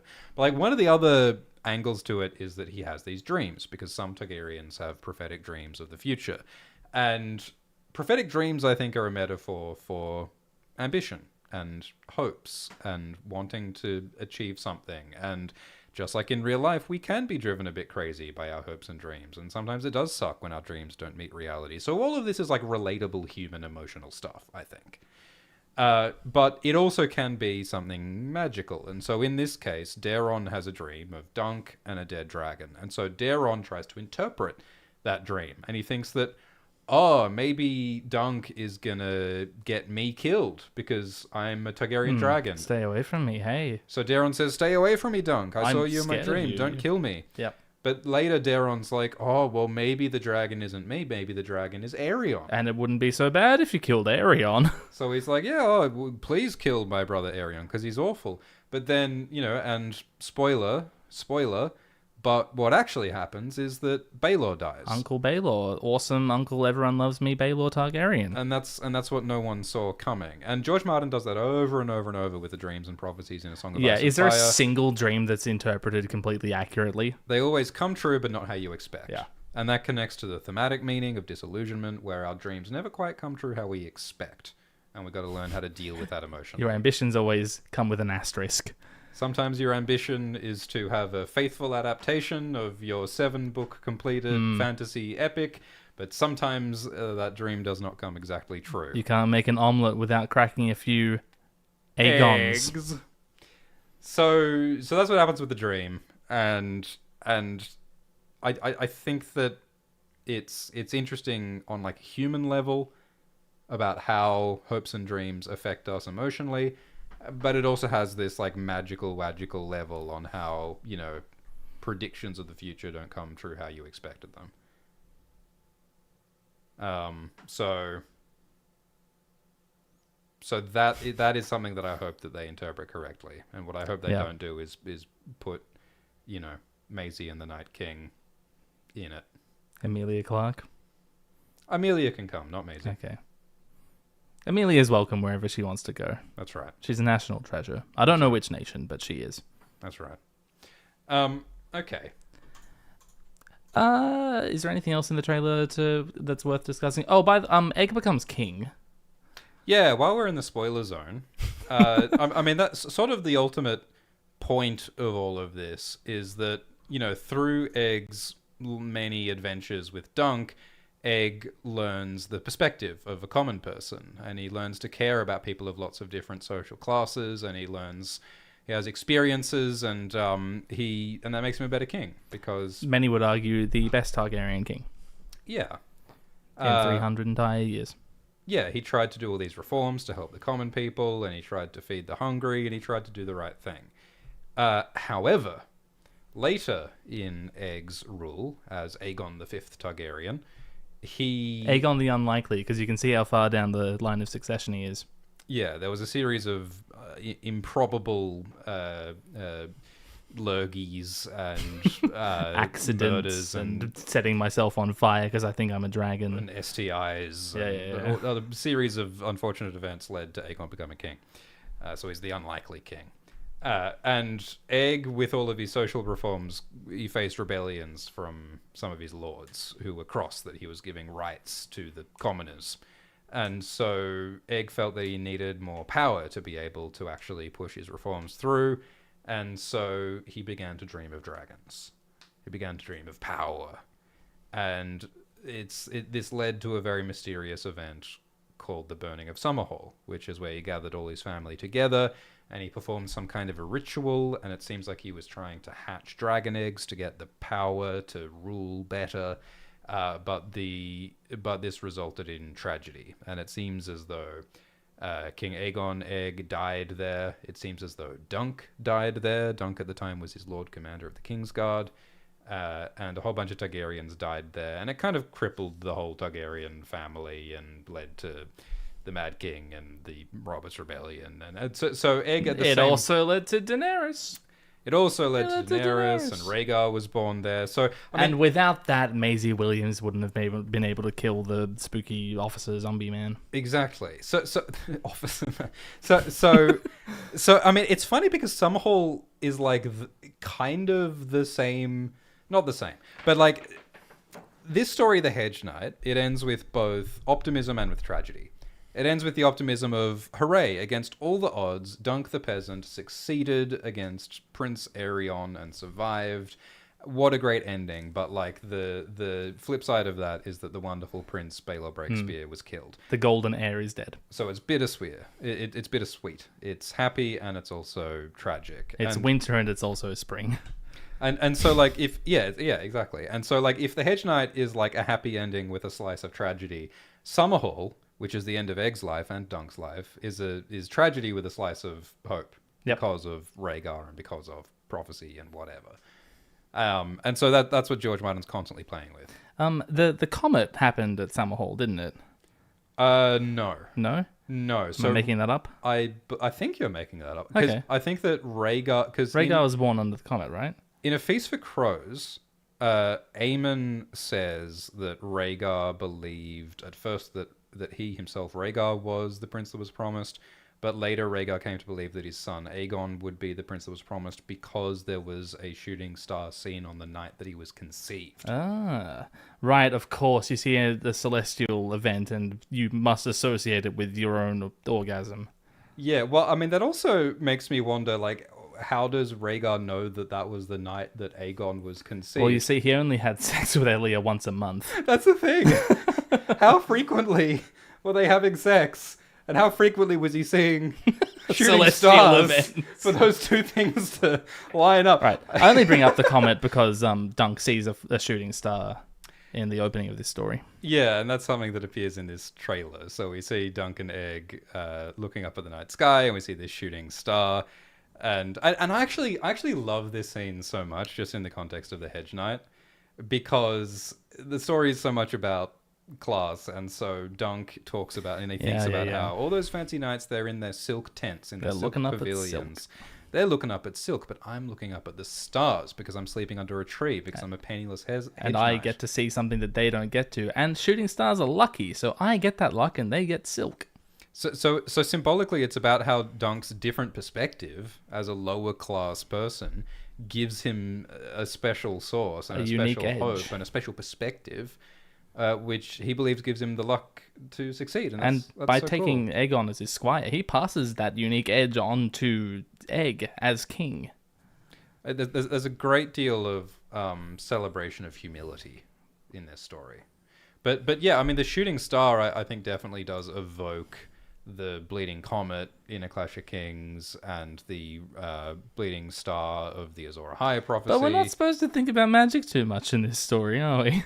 Well, I think what we're seeing is, like, George is noodling on these ideas. Like, there's a lot of little, like, ideas that crop up here that get more fully developed later, you know? And certain images that get reused, and I think that the shooting star is one of them. So, yeah. There's some funny bits in this trailer. Yeah, this show's going to be funny. Yeah. The story is funny. Yeah, there's a lot of that, like, social goofiness. In spite of all the tragedy and all that thematic content, this probably is the funniest of the things George has written in this world. Yeah, it's not as, like, grim, and the stakes... Look at that face. That's a pretty good face.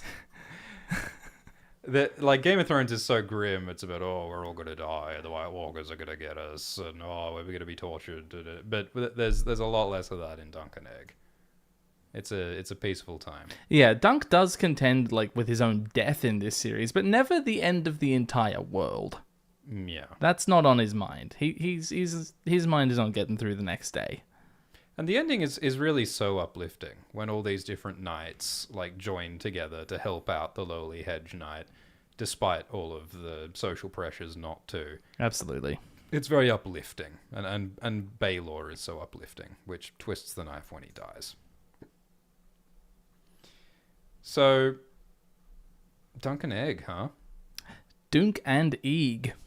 Has it occurred to you that The Hedge Knight is basically the story of a birthday party gone catastrophically wrong? It's pretty normal as far as my birthday parties are Is this concerned. what your birthday parties are like? Yeah. So remember Maester Aemon when he dies in season 5 of Game of Thrones? Talks about Egg. Yes. Egg, I dreamed I was old. I remember that. Remember when Joffrey was looking through the White Book in season 4? Yep.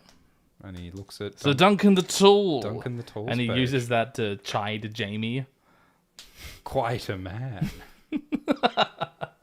It's like how Rhaenyra is mentioned in Game of Thrones by Joffrey. Like Joffrey, huge House of the Dragon spoilers. Huge Dunk and Egg spoilers coming from King Joffrey. Jack Gleason walked into Game of Thrones, spoiled both of their future prequel spin-offs, died, left in season 4, the last good season, and just like ate shot and left.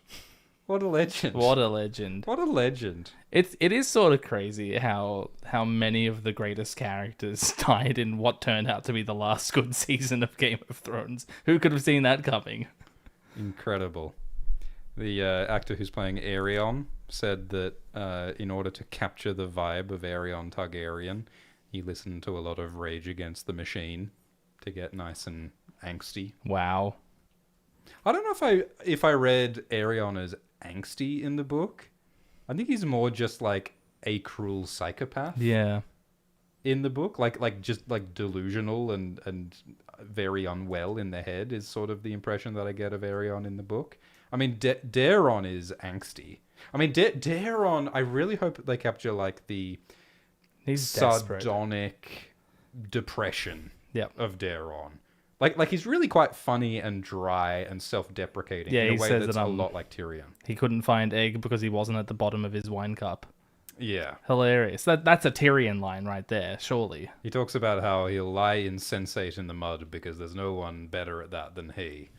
He's a downer, but in a very funny way. Yeah. Like Dolorous Ed. Yeah. And the dynamic between Baelor and Mycah is so important. I think that's my favorite part of this story is the dynamic between Mycah and his family. Because Mycah is like kind of one of the villains of this story because Mycah sides with his son Aerion against Dunk. Yeah, and when he comes into Dunk's camp at the end of the story, you're like, is he going to kill Dunk? Like that's very much on the table. And Mycah does like think about it, you know. But ultimately Mycah decides to act in the interests of his son Egg by allowing Egg to go and travel with Dunk. But just like the regret that Mycah has for like accidentally killing Baelor, and the regret he has for misparenting he feels guilty for the fact that two of his sons are total fuck ups, and his jealousy of Baelor, and all of that just feels very real to me. And a lot of people have compared Mycah to the character of Stannis Baratheon, who like is also a sort of a resentful, brooding, prickly, angry, militant sort of a fella. You can definitely see Mycah grinding his teeth like Stannis does. Absolutely. So, yeah. Do we have any other hopes and fears about this show? I noticed that the puppet of the dragon, like the puppet show, is way more elaborate than I was expecting. Like it's this giant, like fire-breathing dragon thing, whereas in the book it's literally just a little puppet. They got this whole pyrotechnic situation going on, which looks amazing. It does, and we've got someone playing Selwyn the Mirror Shield. Yeah, well, it is reflective, isn't it, that shield? So I guess that's the story of Selwyn of the Mirror Shield. That's the one. Which is meant to be a Dance of the Dragons story. Like, there's this whole, like, historiography. It is Selwyn, isn't it? Selwyn, yeah, I think Mirror so. Shield.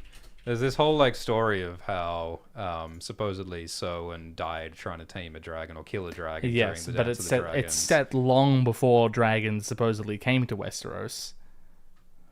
Oh, yeah. Yeah, slew the dragon Urax. Which sounds Valyrian, but it's pre-Valyrian presence on Westeros, so that's an eyebrow raiser right there. Yeah. So this appears to be a play about Serwyn of the Mirror Shield. Maybe this isn't Tanzel's puppet show. Maybe this is like a separate performance. That probably makes the most sense. Because like it's important that Tanzel is herself like a... Yeah, humble and just like lowly. a humble performer. And therefore, socially attainable for Dunk. But also they're like both... Like she's abused by Aerion, which is what leads to the conflict between Dunk and Aerion. And she has that like super iconic line about how all men are knights and all men are fools. And it's that idea about like conceptualizing heroism as being a bit emotional and impulsive and romantic in a way that's unwise. But that's what heroism comes from, is that our goodness is sometimes irrational. Yes. That's the nature of heroism, is that it's irrational and it's not self-preserving. Yeah. But you do what's good even when it's not sensible. Yeah, so... It's the sort of thing that they could definitely expand. Like we could definitely have. I imagine we will have like more scenes and more dialogue between Dunk and Tanzel, because that's like part of the emotional motivation of like the whole reason why Dunk puts his life on the line is for Tanzel. It also would be nice to have people who aren't men on screen a little bit more. Could make it a little bit less of a sausage fest. Yeah. I mean, they could potentially include like Mykar's wife or Baelor's wife. Yeah, I suppose. So, yeah, there's a lot of characters that they could expand. Not in the trailer, though. And, plenty of tawny goers are going to be women as well, obviously. Lionel Baratheon. Lionel stand out Baratheon. in the trailer. Yes, he's going to be very funny. He looks like he'll be fun and charismatic. So, like, in the books... He's got wacky antler helmet. He's called the Laughing Storm because he has a habit of laughing while he fights. Which is one of those things that, like, sounds good on the pages of a book. Yeah, it sounds charming, but then you think about it, and it's psychopathic. How do you do that on screen in a way that doesn't just sound, like, bizarre and awkward and goofy? When Jamie and Ned, good old Ed Stark, Jamie and Ned have their duel in season 1, episode 5... Jamie's like grinning the whole time. He's having a wonderful time, and he looks really silly and goofy. And like, I think that's great. It's cartoonish because like if you're smiling like that, you're not actually exerting yourself. It's like, I mean, I guess that shows that he's not even like trying, but like it has like a cartoonish quality to it. And like I don't know, maybe in a joust, because like in a joust you're like holding the but if you're laughing, you'd be like tilting your. Like, it'd be a fake laugh. He has a very controlled giggle. Have you... All right. He goes, ha, ha, ha, ha, ha, with the rhythm of the horse's trot. Yeah, exactly. Just as, like, an experiment, like, for the listeners at home, I want you to lock eyes with the nearest person next to you. And without moving your face and without moving your body... In a way that you can aim an 12-foot lance. Yeah, ideally, like, hold an implement. If you've got a broom If you have a 12-foot tourney lance, grab that. I want you to pick up a broom and point it at the person on the couch next to you and go, ha ha ha ha ha ha ha. And if that person doesn't call the police within a minute... That's what we're going to see on HBO. I just want to see if you like keep a stable aim while going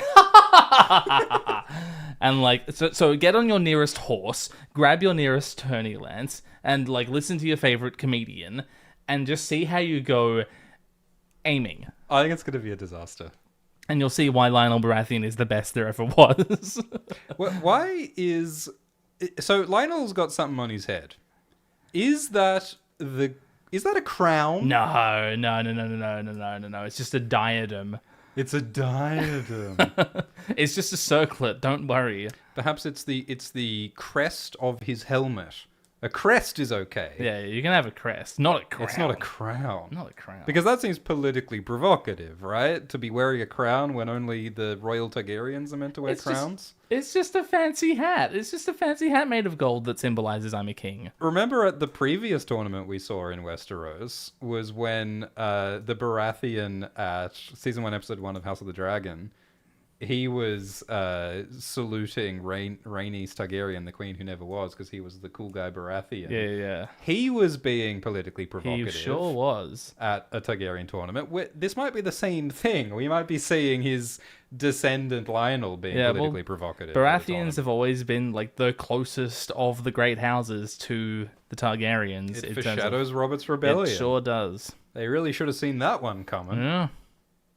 Too busy worrying about Maisie Williams. Yeah. That's the thing. Crouching Tiger, hidden Maisie Williams. Yeah. That's how the Night King got that, and he was a Targaryen, as we know. So we need to be on Beesbury watch.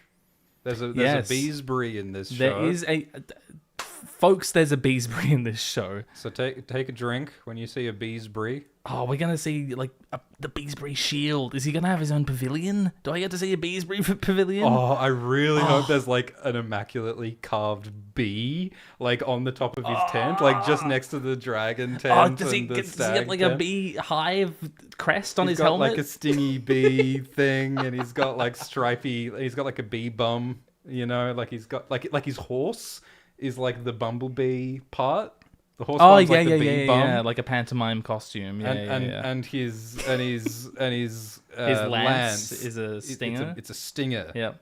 And when he charges at you, he goes buzz buzz. Bzz. Yeah. So Lionel is like, oh, and he's going buzz, buzz. Bam. I can't wait. Comedy gold. I really do love, in the novella, at least, the Fossaways are so committed to the metaphor of themselves being apples. Oh, it's so the way funny. that the Targaryens are committed to the metaphor of themselves being dragons. And the Targaryens take it so seriously, and so do the Fossaways, but it sounds so silly with the Fossaways. It's kind it's my cousin says I'm not ripe yet, but he's the rotten apple. He's but the apple does not fall far from the tree, He's cousin. a wormy apple who's fallen from the tree. It's like, and I'm from the further branch of the apple tree. Like, this sounds so fucking stupid. And they are leaning into it here. Look, he's even got apples on his like collar thing here. Look at that. Oh, I'm in love. Apples everywhere. Yeah, leaning into the ridiculousness of these two is good because it's all a little microcosm of like all the other conflicts, I just want to ask, do you know, are the green apple and red apple Fossaways distinct in a Game of Thrones, or is it only after that? Because I want to know if, like, George included the green apple Fossaways in the later novels as a nod to the Hedge Knight. If I had to guess, I'd say that it wasn't a thing in book one. Yeah. And yeah, you're right. Yeah, the whole like split, the two halves of the Fossaways. That happens. It happens in the Hedge Knight, which is another example of George just making shit up as he goes along. Yeah, it's a detail in the lore that happens in front of you in the Hedge Knight, and then it's reflected in the later novels. How cool is that? Super cool. We might also see Blackwoods and Brackens. We yes. might see a Hightower. We're going to see Lannisters, Tyrells. There are some Tully? familiar families. The Tully. I mean, it does seem rather improbable that like Westeros has been politically unchanged in the last 90 years, but I'll pay it. Look, George has had the same family in the same castle for 8,000 years, supposedly. I think we can give him 90 on this one. Yeah, the Starks have like a stability and a longevity comparable to the Egyptian pharaohs. Oh, more than that. Considerably better, I guess, actually. Yeah. Around 5,000 years longer than the Egyptian pharaohs, than the entire civilization of Egypt. Like, the Winterfell crypts are basically like the pyramids of Giza. It's like 2.5 times over. Do you think the Night's Queen's down there, Glidus? Sure, why not? Yeah. I hope they don't skimp on the food. Because there are some food descriptions in the novella, and the food is just as much a part of this as the tents and heraldry and knights and excitement. Also, it would give me some great footage. I've been working on a video about food, and I've noticed that I don't have all the footage I need. Come on, Ira Parker, give me footage for my YouTube videos about niche ways of looking at ice and fire. Why don't you just do another cooking video? It was so expensive. Something else they could add is the Last Dragon. Because in the novella, they talk about how the Last Dragon died 50 years ago. And Dunk's master Arlen saw the Last Dragon before it died. And I think this is another like early installment thing. I think this is something else that George changed his mind about, because the whole story of like how the dragons died out. Yeah. There's a lot of different like sort of weird perspectives on that. There's a lot going on. Because like at this point in the Hedge Knight, it's saying that the last dragon died out 50 years ago, and it was like small and sickly, so like they lost the source, they lost the juju, and then like in book it wasn't 4, locked in. Like Marwyn is like the maesters killed the dragons. And then, like, in the Dance of the Dragons story, in, like, Fire and Blood and the World of Ice and Fire, they say, oh, well, like, the Targaryen dragons all killed each other in the Civil War. And so there's sort of all these different accounts of what the hell happened. And I feel like George may have been changing his mind. Like, maybe when he wrote The Hedge Knight, he hadn't come up with the whole Dance of the Dragons thing. Or maybe he hadn't come up with the Maesters killing the dragons thing. So I feel like there's a changing narrative here about what really happened. When is the Dance of the Dragons first mentioned in the books? It's Eric and Eric Cargill. Yeah. That's not in the first novel, is it? Or is it?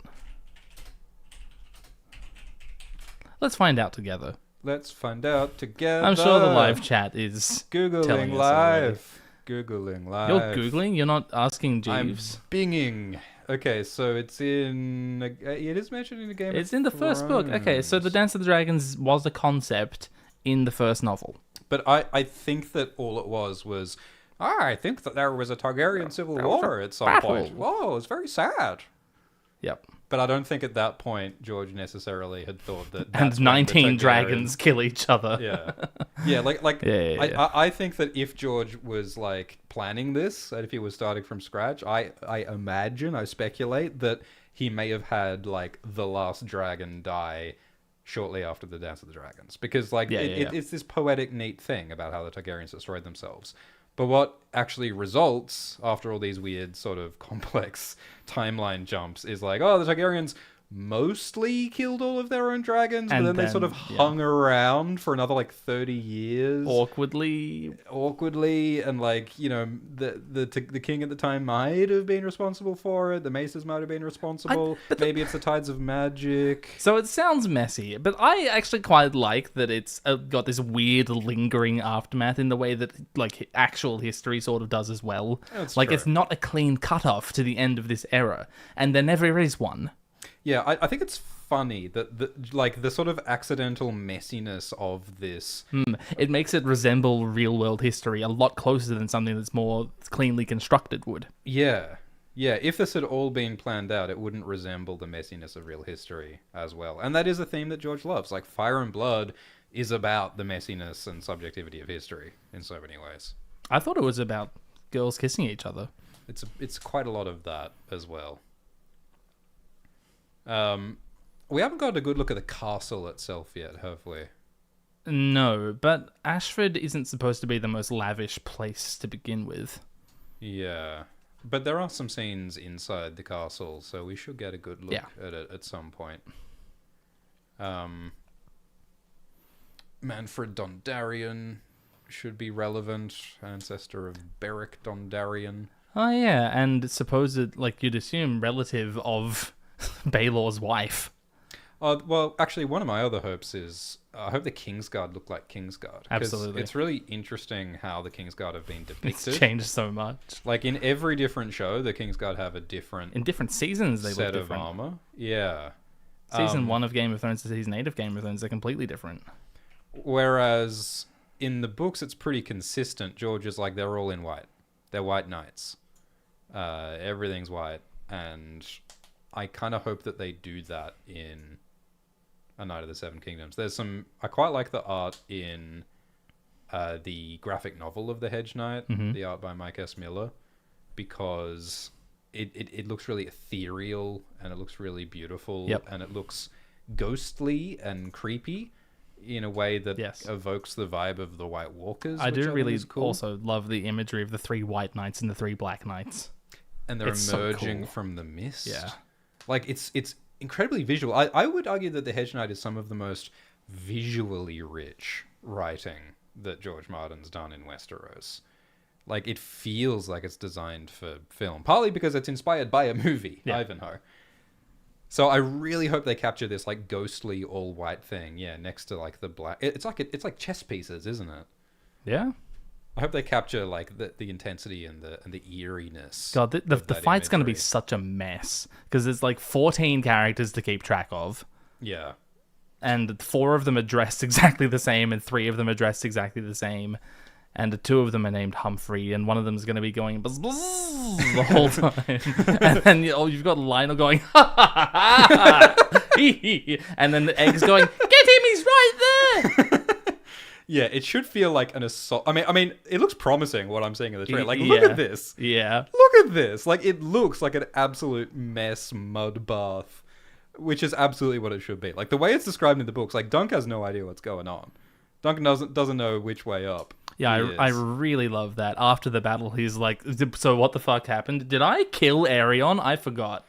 Yeah, and that, of course, is part of the point of the knights. They're all in their pretty armor, and they're all skilled and puissant, and I think I broke my leg. Well, Aerion does break Humphrey Harding's leg because he's a dickhead. The gods shall decide whose cause is most just, but it just turns out to like bashing each other in the mud. It's this ugly grey thing, and it all comes down to I love it when Arion has defeated Dunk, and then Dunk's like, okay, so you defeated Sir Duncan the Tall, but I'm Dunk the Lunk from Flea Bottom, mate. You want to have it on with me? Get down in the mud, let's fucking go. Yeah. And he beats the shit out of him.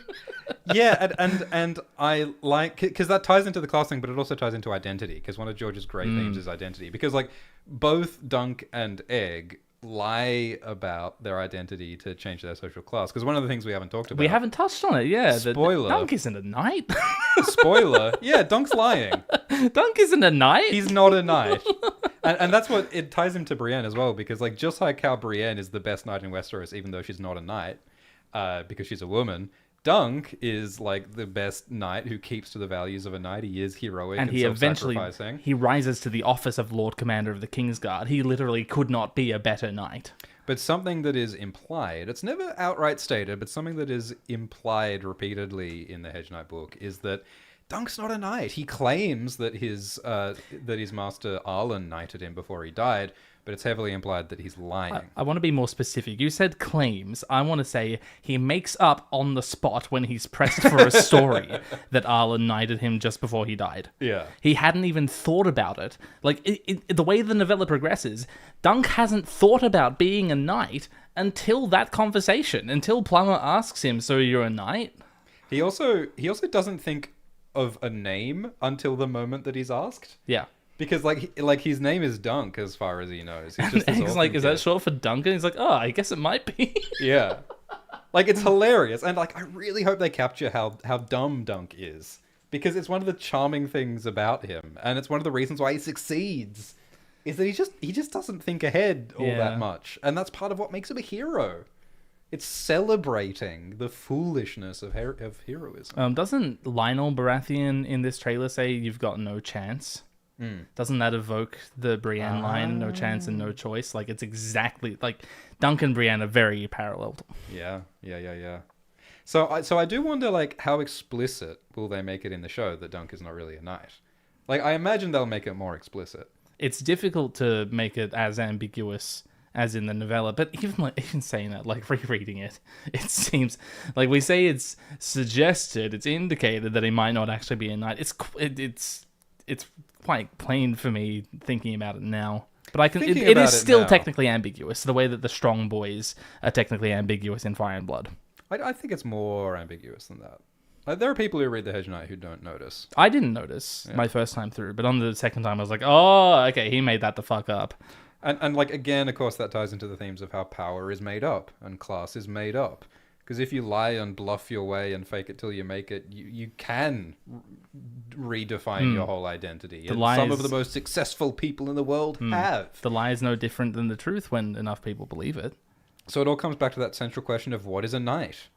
Are you a knight if you were knighted by another knight according to the proper procedure? Are you a knight if you have a sword and armor? Are you a knight if you follow the orders of your liege? Are you a knight if you protect the innocent? Are you a knight if you're good at fighting? Like, there's all these different possible answers to the question. And Dunk lands on the answer of I try to do the right thing and I persist and I protect the innocent and I also am 70 stone of man meat holding a pointy bit of metal. I'm 18 feet tall and I'll kick your ass if you break my girlfriend's fingers. Yeah, and I care about helping others more than I care about self-preservation. We need people like that, I guess. Westeros needs those people.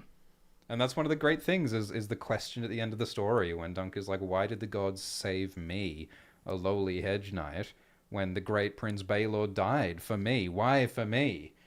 And Dunk thinks, well, maybe the gods need me one day. Maybe they spared me so that my foot can be useful to the realm. And Prince Maekar is like, yeah, nah.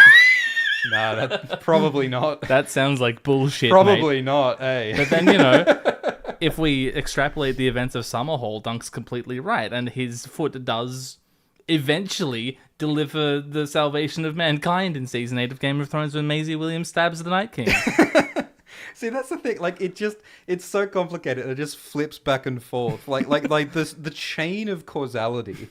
Like, if you want to interpret it as destiny, like the idea that, like, Aegon Targaryen. Well, no, Daenerys the Dreamer had a dream that the Doom would destroy Valyria, and like she also, according to Hot D, I guess, had the prophecy about White Walkers are going to destroy everything. So the Targaryens moved to Westeros and escaped the Doom. So then like Aegon also had the dream and the dagger and the prophecy, and so he wanted to save the world from the White Walkers. So he took over Westeros and he like passed that down through like King Viserys, and then Rhaenyra has it, and then maybe the events of the Dance of the Dragons lose that knowledge, but like it was written down somewhere and it does reemerge. And Rhaegar believes it. Because Rhaegar believes it, and so plausibly, like, maybe Baelor Breakspear, or maybe Daeron knows about it in A Night of the Seven Kingdoms, and then that, but like Egg, well, we know like Aerys studied the books, and we know that, Maester Aemon. Do you want to bring the family tree back up for everyone? And so, like, we know that Aemon was aware of it. Because he talked about it with Rhaegar. Rhaegar, and he was close with Aegon. So, like, Aegon wanted to bring back the dragons.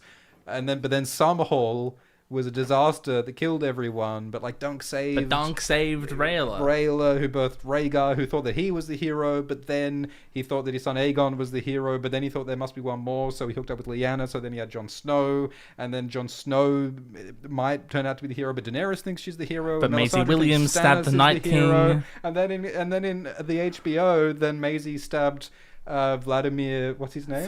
Vladimir Furdick. He's got a furry dick. So that's where it ends? It started with Daenerys the Dreamer and it ends with Vlad's furry dick. That's literally like a 350-year series of... And you can literally read it as all exactly as planned, as TM. The stars written. Or you can read it as just a random series people of bullshit. bumbling around fucking things up until suddenly something happened that made everything work. That humans like artificially projected their interpretations onto through all their biases and all their religions and all of their ego, which is what the real world is, Like I like it's a mess. But I think that it does reflect reality, which is that we project our meanings onto things, and there is chaos, and we can find meaning as far as we define it, just as Dunk defines himself based on the values that he finds important. And what does it all mean? Maybe it's destiny, maybe that's not bloody likely. For what it's worth. It's up to you to decide. For what it's worth, Maekar does put his trust in Dunk. Yes. He does give Dunk egg, and that leads to the rest of the novellas, the rest of the show, and the rest of history. Yeah. Yeah, so it's like, what does it matter, the decision of one random person? Well, it's everything. Yep. It's everything. Should we wrap it up now with Super Chats? I think that's a good idea. I think we have talked about this. How long's the trailer? 2 minutes? Yeah. Yeah, it's something like that. Look, the headline is that I feel excited about this show. Yeah, me too. It looks great. And I think that this show is a lot harder to fuck up than House of the Dragon and Game of Thrones. I think that those were really ambitious shows with some really difficult source material. This is a short, simple story. This should be a lot easier to make into a good show. I think they can do it. I hope they can do it. I think we're in for at least a fun season of TV. I think so too. So yeah, fingers crossed. Oh, and are we gonna do weekly chats about this show? Oh, why not? Do you wanna? Go on Do you then. wanna do weekly chats about this show? It sounds like fun. Yeah. It worked for us last time. Everyone had a lot of fun. Things were said. Speculation was made in the bowels of the dens of the hands of the king. And it's going to happen again. Yeah, I think it'll be a good time. Look, our discussions are probably going to be less in-depth and lore-heavy and speculative because this show's going to be a lot simpler. Yeah, I imagine we're not going to be doing 4-hour lore speculations each week. Thank God. But if Vladimir Furdik appears, then you better watch out. All right. Let's crank open these super chats. Yeah, I think for the rest of the stream, we'll respond to your kind donations. Thank you, everyone, for watching. Thank you, everyone, for donating. Your support means the world to us. Subscribe to Glidus. Yeah, you should do that. Subscribe to AltSwiftX. Subscribe to Dunk and Egg. Check out Materia on Spotify. Oh, shucks. And buy our merch. Get that merch. Buy that merch. Buy one of our t-shirts that has all the Walder phrase on it. Or perhaps Cold Hands sharing a whom with Giles Rosby.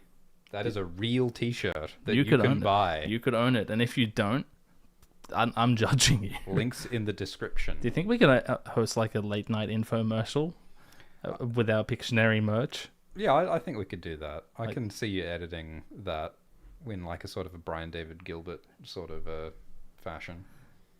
Sounds exhausting. Thank you, Hail Orange, who says Donkin. Hello, Ornag. Thank you, Fit Christo, who says, hey, Schwiftler and Glaldorf, I've been trying to catch you live since 2021. Wow. Wizards never late, Fit Christo. Congratulations and thank you. Thank you, Fietra Collins, who says, huge, slay. What if, after all this time waiting for Winds of Winter, when the next book comes out, George has decided to change the name? Meaning, even with a new mainline book, the Winds of Winter still wouldn't be out. Would this relieve Glidus of his oath? Well, I don't want to weasel my way out of it using legalese. I'm here. I'm going to eat the next book. Yeah, that sounds like rules lawyering to me. Yeah, we're not here for that. When you say the next book, I mean, it would be quite funny. Like, I think just as a prank, like if A Knight of the Seven Kingdoms is good, it would be funny if George Martin is like, you know what? I'm just going to write 3 more 60-page novella. Instead of writing The Winds of Winter, I'm just going to write the 4th, 5th, and 6th Dunk and Egg books. I think there's a lot of people who would love that. I wouldn't be mad. Like, if the choice is either George spending another few years not writing The Winds of Winter, what if he instead wrote 3 more Dunk and Egg books? That would be sick. I'd be happy. And they could continue the Knight of the Seven Kingdoms show. And keep it good. Why not? Why not? Thank you, Jasper Elliott, who says, who else dunking the egg right now? Oh, you know we are. The real Rennifer Longwaters. Hell yeah. Yeah, they finally showed up. Greetings, Glendory and Schwireen. Do you guys agree with me that these novellas would have been better off as films, one for each? Also, let's answer that question first.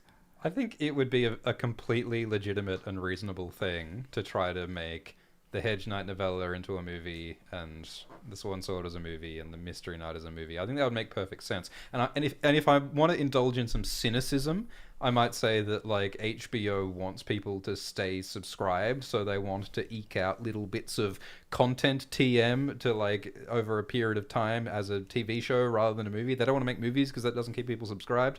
Like, that's a cynical take, I guess. But I think that I'm curious to see how they get the pacing. Because we don't want to make this feel like it's super slow and stretched out. We don't want to make it feel like they're artificially stretching out this story. So I hope that if they do add things to fill out the season, that it actually feels meaningful. It remains to be seen. I largely agree with all of that. And the second question there is, when hot the Season 2 videos and Battle of the Bastards and... Okay. Funny one. I'm working on Battle of the Bastards currently. I'm working on a lot of things. I'm having a fun end of the year. Hopefully I get things done. Excellent. Toby H says, hi Glunkenschweg. See, that's why we do live streams. Glunkenschweg. Yeah. If you could have had a POV from any dead character in the mainline Asswife, who would you like to hear from? Rob, Miri, Bobby, Delp? Amen. Thanks for all the incredible content. Amen. Aemon knew Egg. Aemon knew Rhaegar. Aemon knew Prophecies. Aemon was on the wall. at the time of like Mance Rayder and Bloodraven, wasn't he? Yeah. Yes. Aemon has like one of the most interesting lives in Westeros, and we don't know much about any of it. Yeah, I think you might have just said the correct answer. I feel like a Robert Baratheon POV chapter would be one of the like funnest and saddest possible things. Victarion turbocharged with depression. Yeah. It's kind of like Victarion meets Tyrion. Yeah, which is a weird combo. Thank you. Stannis McNuff says, Bedwed Behead, Val Maya Stone, Ariana Martell. I mean, bed Ariane. You're not going to marry Ariane Martell? You're not going to be the Prince of Dawn? No, bed Ariane wed Val. Val and Maya Stone. I just don't feel as familiar with Maya Stone. Yeah. Like, she's cool, but like we just don't. And like, let's be cynical. If you're going to marry any one of them, it's not going to be Maya Stone. Like, you can't, like, politically. Well, they're not going to accept you into the social clubs if you've married a bastard. Exactly. I'm trying to climb the social ladder here. Well, Maya will help you climb the mountains of the Vale. That's true. That's a ladder of its own right. Thank you, Ben Plums, who says, Hi, Glidus and Swift. Hello. I just wanted to thank you. Your streams have helped me get through some tough times during the 3 years of my PhD. My defense is scheduled for next Monday. Cheers. Congratulations. Yeah, that's huge. That is not easy. So congrats on getting through it, and good luck for the defense. And thank you. Kennard says, Hello, Glunkin Schweg. Perfect opportunity to rank all the food in the Duncan Egg novellas in a bonus episode as an appetizer for this new show. An appetizer? How many greasy chins will we see on screen? I mean, I hate to admit it, but you're so right, Kennard. Yeah. You're so right. We can finally continue another installment of our 40-hour-long food descriptions ranking. The long-anticipated epilogue. That'd be cool. And another dish. Hyped for everything new you guys get to talk about. Me too. It's going to be fun. Mariana says, Hello, Alt Swift Eggs and Glide Dunk us. That's good. See, it's a little twist on it. Can't listen to you now, but wanted to share those names I come up with. Just a few coins, but I'm your nebulous subscriber, so hopefully this will be forgiven. That's okay. Thanks for anything you give. It's very thoughtful. Thanks, Mariana. Also, like, accepting suggestions for the title of our Night of the Seven Kingdoms discussion show. Because, like, we called it Dragon Time during Hot D. And that made perfect sense. There's no Dragon Time. So, like, are we going to call this Egg Time? Like, what are we calling this? I have figured out. So, Game of Thrones is the Dragon show. Yeah. House of the Dragon is the Dragoner show. Right. And A Night of the Seven Kingdoms is going to be the Dragonless show. Right. So, that's easy for me. Why don't we just call it the Dragon Show now with 0% dragon? That's a very long title for YouTube. We'll put colons. It'll be fine. Okay, colons and M dashes. Be fine. Anonymous says, Evening, lads. Hope you enjoyed this trailer as much as I did. I've been watching it all day. Love your work. That's a lot of times you've been watching it all day. It's only 2 minutes long. Maybe he was watching in 0.00%. Speed. Frame by frame. Old school. Thank you, Kakpatu, who says, Hi, Glombus and Tongus. Finally caught a stream. What if, after all this side questing, George decides it's time for some more wildcards? Oh, thank God. Would George finally accept help finishing a Song of Ice and Fire series? I don't think that last thing will ever happen. Yeah, he said that it wouldn't. He's quite adamant about that. I mean, it's always time for wildcards. He still frequently promotes new wildcards books. And why not? Yeah, why not? Thank you, Matthew, who says, Glidus Hedgeborn and Sir Old Swift not appearing in this film. On a scale of egg to dunk, how tall are you both? I'm not quite to most of the way to dunk. I'm a bit short of most of the way to dunk. I'm larger than an acorn and smaller than an elm tree. There we go. References. And as high as a shooting star. Don't we know it? Alexis, thank you. Old Greg says, I'm excited about the new show. Thank you for discussing it already. Love your work. What do you think would be Dunk's favorite ice cream flavor? Chocolate. I think you're onto something. Like, it's not going to be fancy. It's going to be obvious. And it's going to be not wrong. Yeah. Like, it's not going to be vanilla. Like, it's not going to be boring. But it's not going to be surprising either. You! Well, vanilla is sometimes nothing. Sometimes it's great, but it's a roll of the dice. Can you believe how far we've come in society? That a famously stubborn orchid that was prized beyond belief. You just woke up like 10 people when you screamed. I'm sorry. I was about to say I'm not sorry. Vanilla is an orchid? Yeah. It's very difficult to propagate. And like prior to 100 or so years ago, vanilla was inaccessible. Very expensive. You could not have vanilla. You couldn't, and like it's become so far spread because it's so easy to chemically synthesize the main flavor component, vanillin. So is it artificial now? Yes, most vanilla you consume is synthetic. Right. It's biosynthesized. That's why vanilla bean is marketed separately and tastes different. It's from the actual plant and has all the other flavor components in the plant, which makes it more complex and full as a flavor. If it tastes different, then should we even call the synthetic stuff vanilla if it doesn't taste the same as vanilla? That's a question for the philosophers. Oh. It's just crazy to me that this flavor has become synonymous with the word boring and with normal when it's just sad to me, man. I think it's got to do a lot with color politics. Because, like, we decide that things are different colors, and sometimes it's kind of artificial. Like, sometimes things are artificially colored on top of the actual color that's caused by the flavor. Yeah. You know? And so, like, we just decide that, like, I don't know... Caramel is blue for some reason.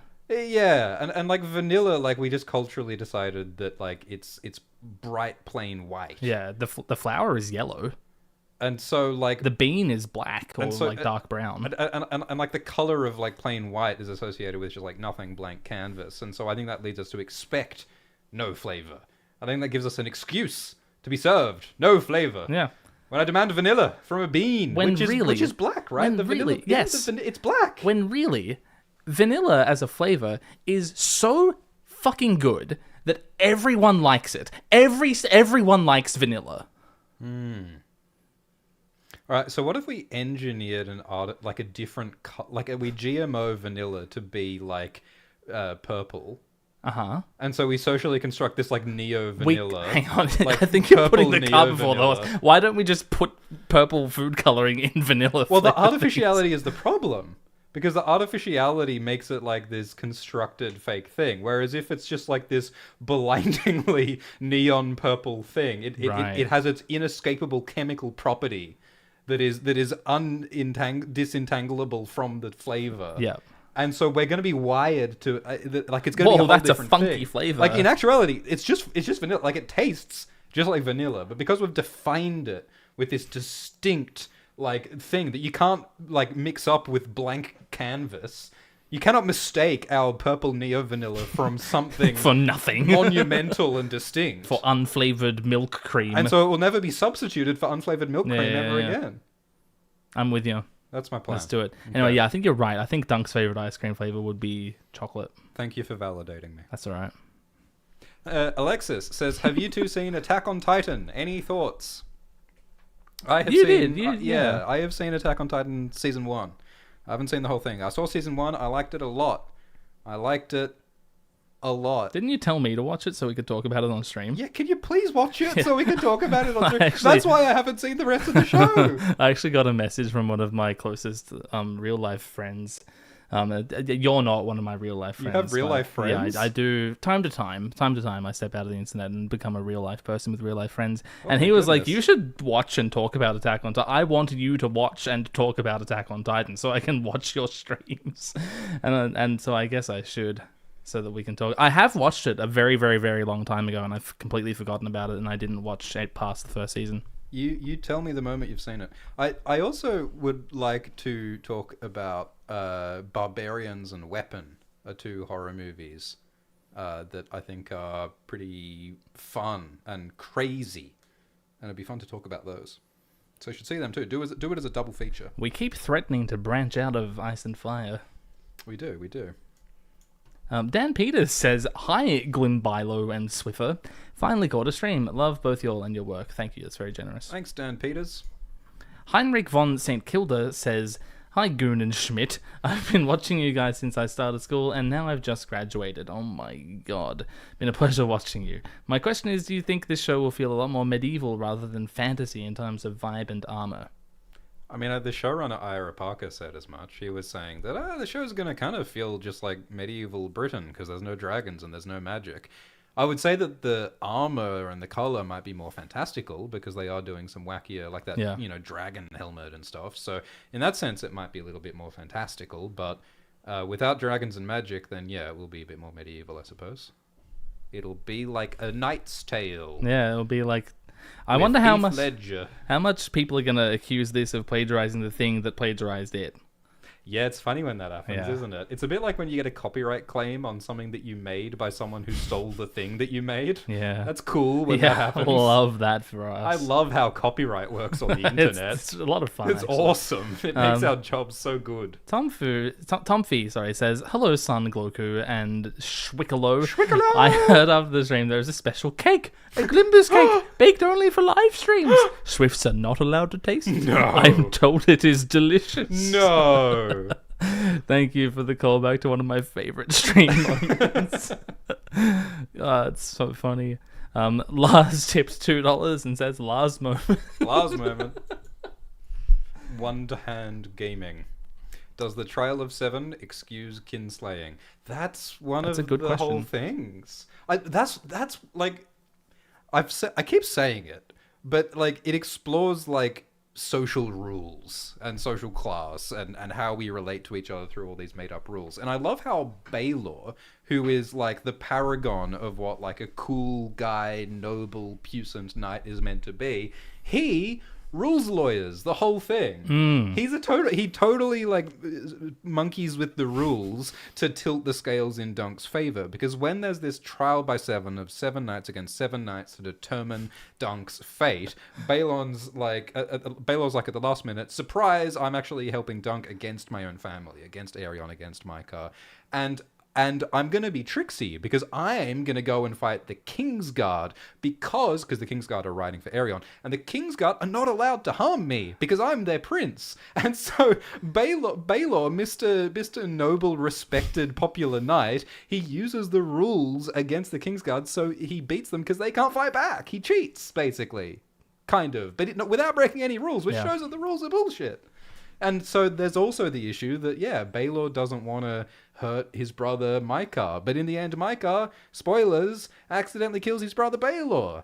And so, kinslaying happens. And so, like, all of these rules about, like, family relations and, like, Kingsguard relations and, like, lords and knights and fealty and all of that is this interesting, thorny mess. And I feel like George's ultimate goal here is showing how illusory all of these rules are. I think that's a big part of it. At the end of the story, Maikar says to Dunk that Baelor's death is going to follow them around for the rest of their lives.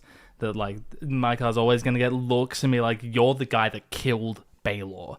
You killed your brother. You killed the Golden Prince." And Dunk's going to, walk around his whole life and people will look at him and be like, "This is the useless hedge knight that our Golden Prince died for." Does that ever actually come up again? I don't think so, no. Yeah. Because Maikar becomes king. You would think that someone would make an issue of that. He is a kinslayer. He did kill Baelor.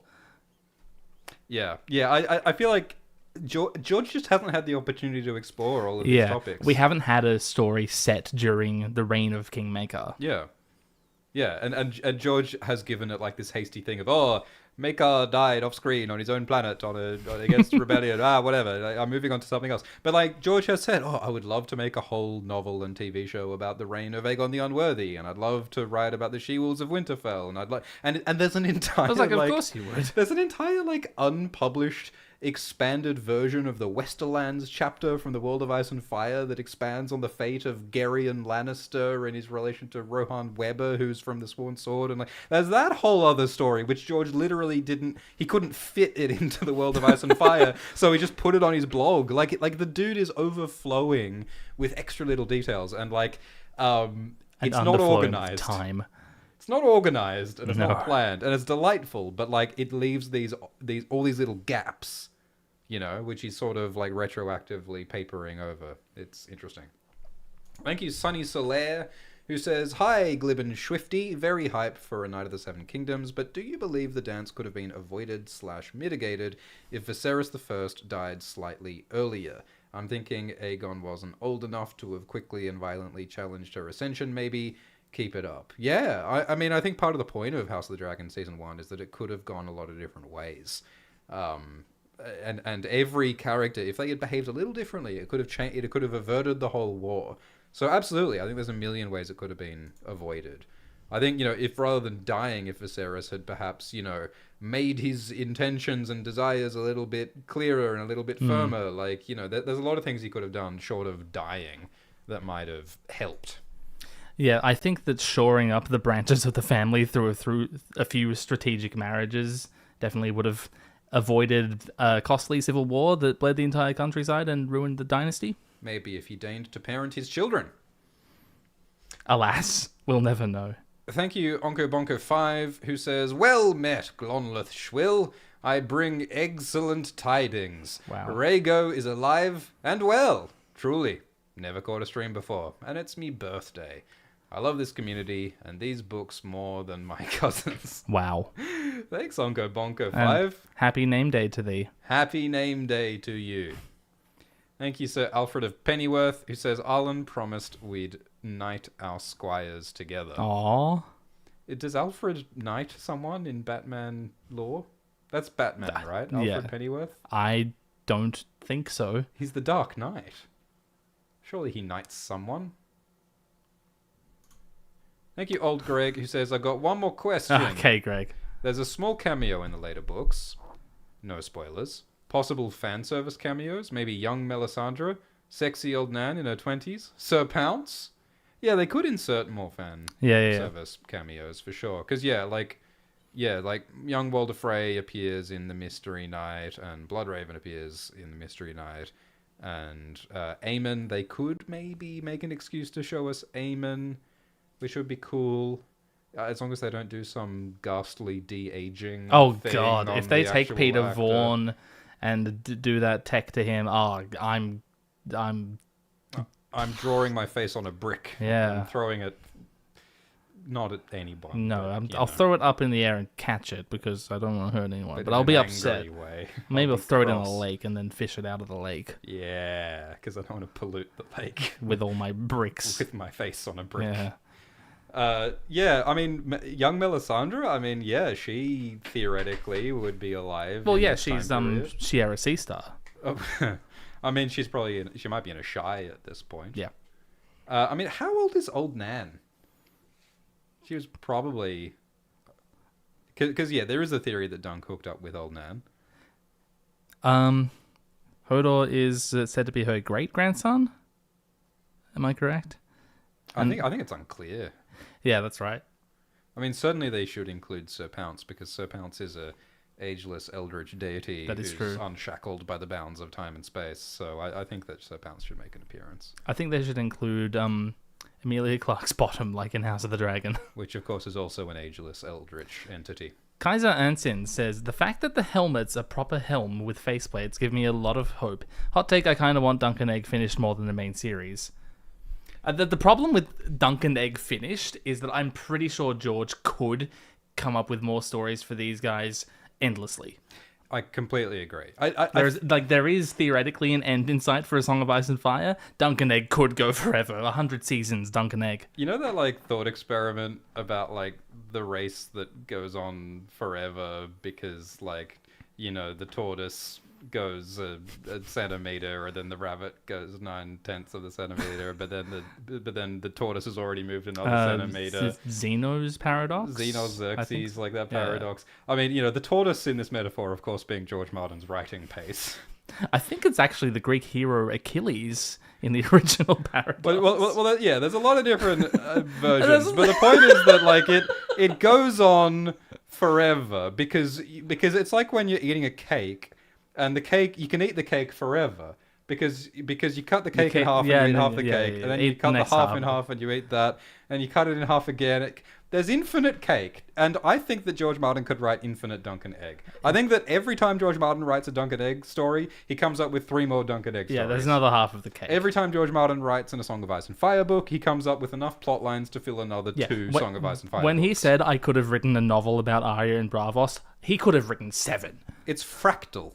It's a fractal process because it's gardening. It grows. It's George R. R. Martin. It's a gardening fractal cake of ice and fire. And so here's the thing: corn and pumpkins. like in math class, they told me that some infinities are bigger than other. That wasn't in math class. That was in a John Green book. And I said, Miss, that doesn't sound right. But I think she was right because dunk an egg is more finishable than a Song of Ice and Fire because it's smaller. But I still believe it would take an infinite amount of time for George to finish Dunk an Egg. It's just that the infinite amount of time that it would take George Martin to finish Dunk an Egg is a smaller infinite amount of time than the infinite amount of time it would take George Martin to finish Song of Ice and Fire. Dunk an Egg is a countable infinity, whereas the Song of Ice and Fire is an uncountable infinity. Or have I got it the wrong way around? If you ask how long will it be until The Winds of Winter comes out, the answer is an irrational number.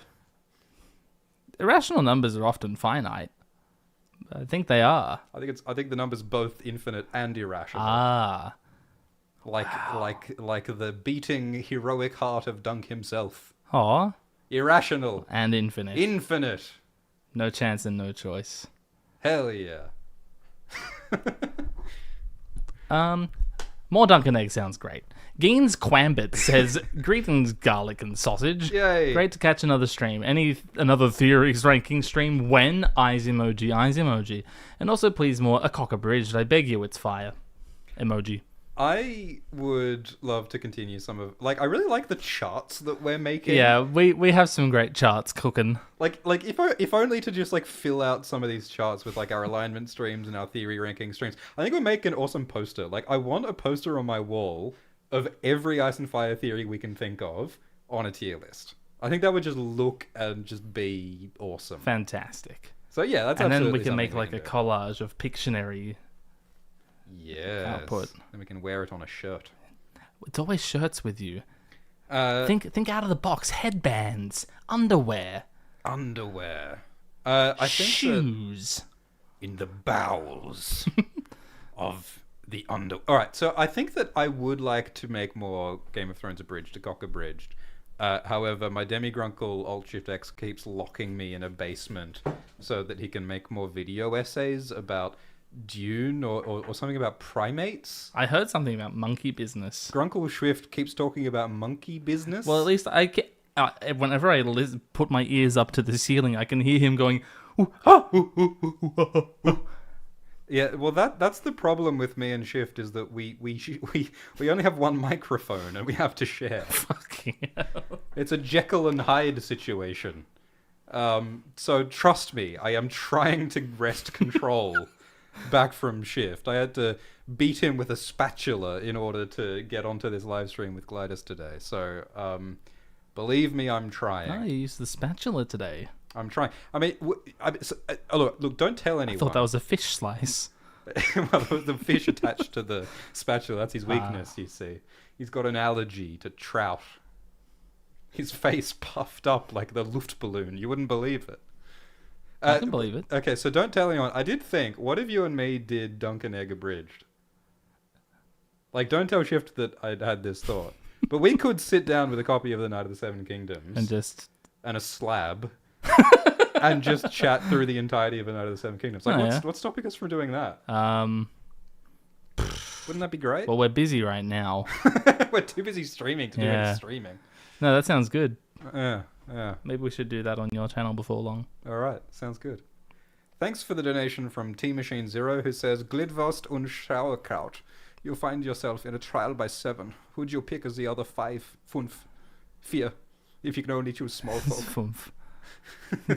Back yourself in, mate. Small Volk. If you can only choose small Kleine folk. Volk. Hang on. Die kleine Volk. Do you mean canonical Ice and Fire small folk or real world small folk? You ever read these and you're so focused on reading it that you forget to put it in your brain? You're doing it through like a didgeridoo, you're just putting it out your mouth so it doesn't actually enter your brain. It goes from the eyes to the mouth, circumventing the brain entirely. Truly spoken like someone who's never attempted circular breathing. Who would you pick as the other? So you and me. So we've been accused of breaking the prince's tooth or something. Okay. So you and me need to pick 5 people who are small folk to help. All right. So Delp, Rennifer Longwaters. Well, does he kind of small folk? He Maud, would say no. Delp, Maud, Carl Tanner, Tom of 7. Thomas Evans.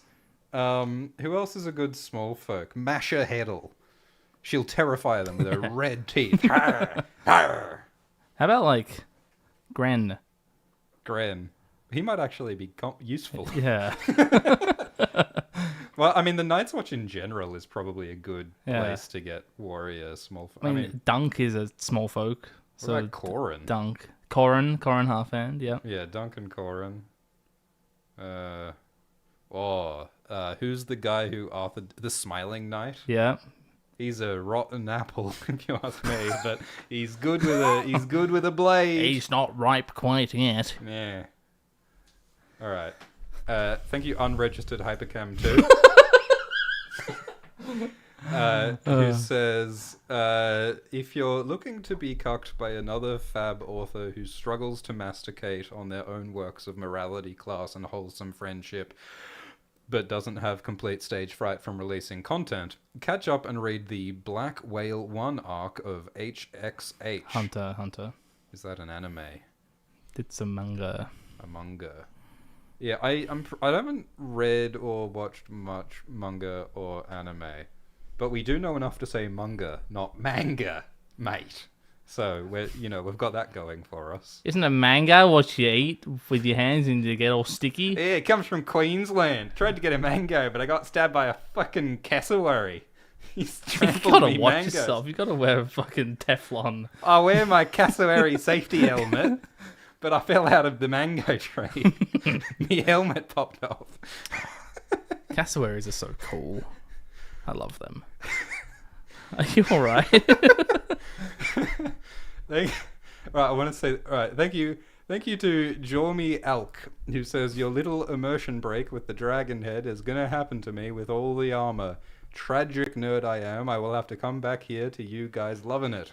Keeping it up, lads. Love your work. Yes, I'm thanking myself for not having armor nerdism, because I keeping yourself ignorant is a way to keep yourself happy in certain regards. That's something that I think about a lot, like when we analyze art, is... We don't know. What are the ways in which analyzing art helps us enjoy the art? And what are the ways of, like, over-analyzing art that makes us enjoy art less? Like, what ways are meaningful? What ways are not meaningful? What ways are fun? What ways are not fun? We try and look for the fun and meaningful.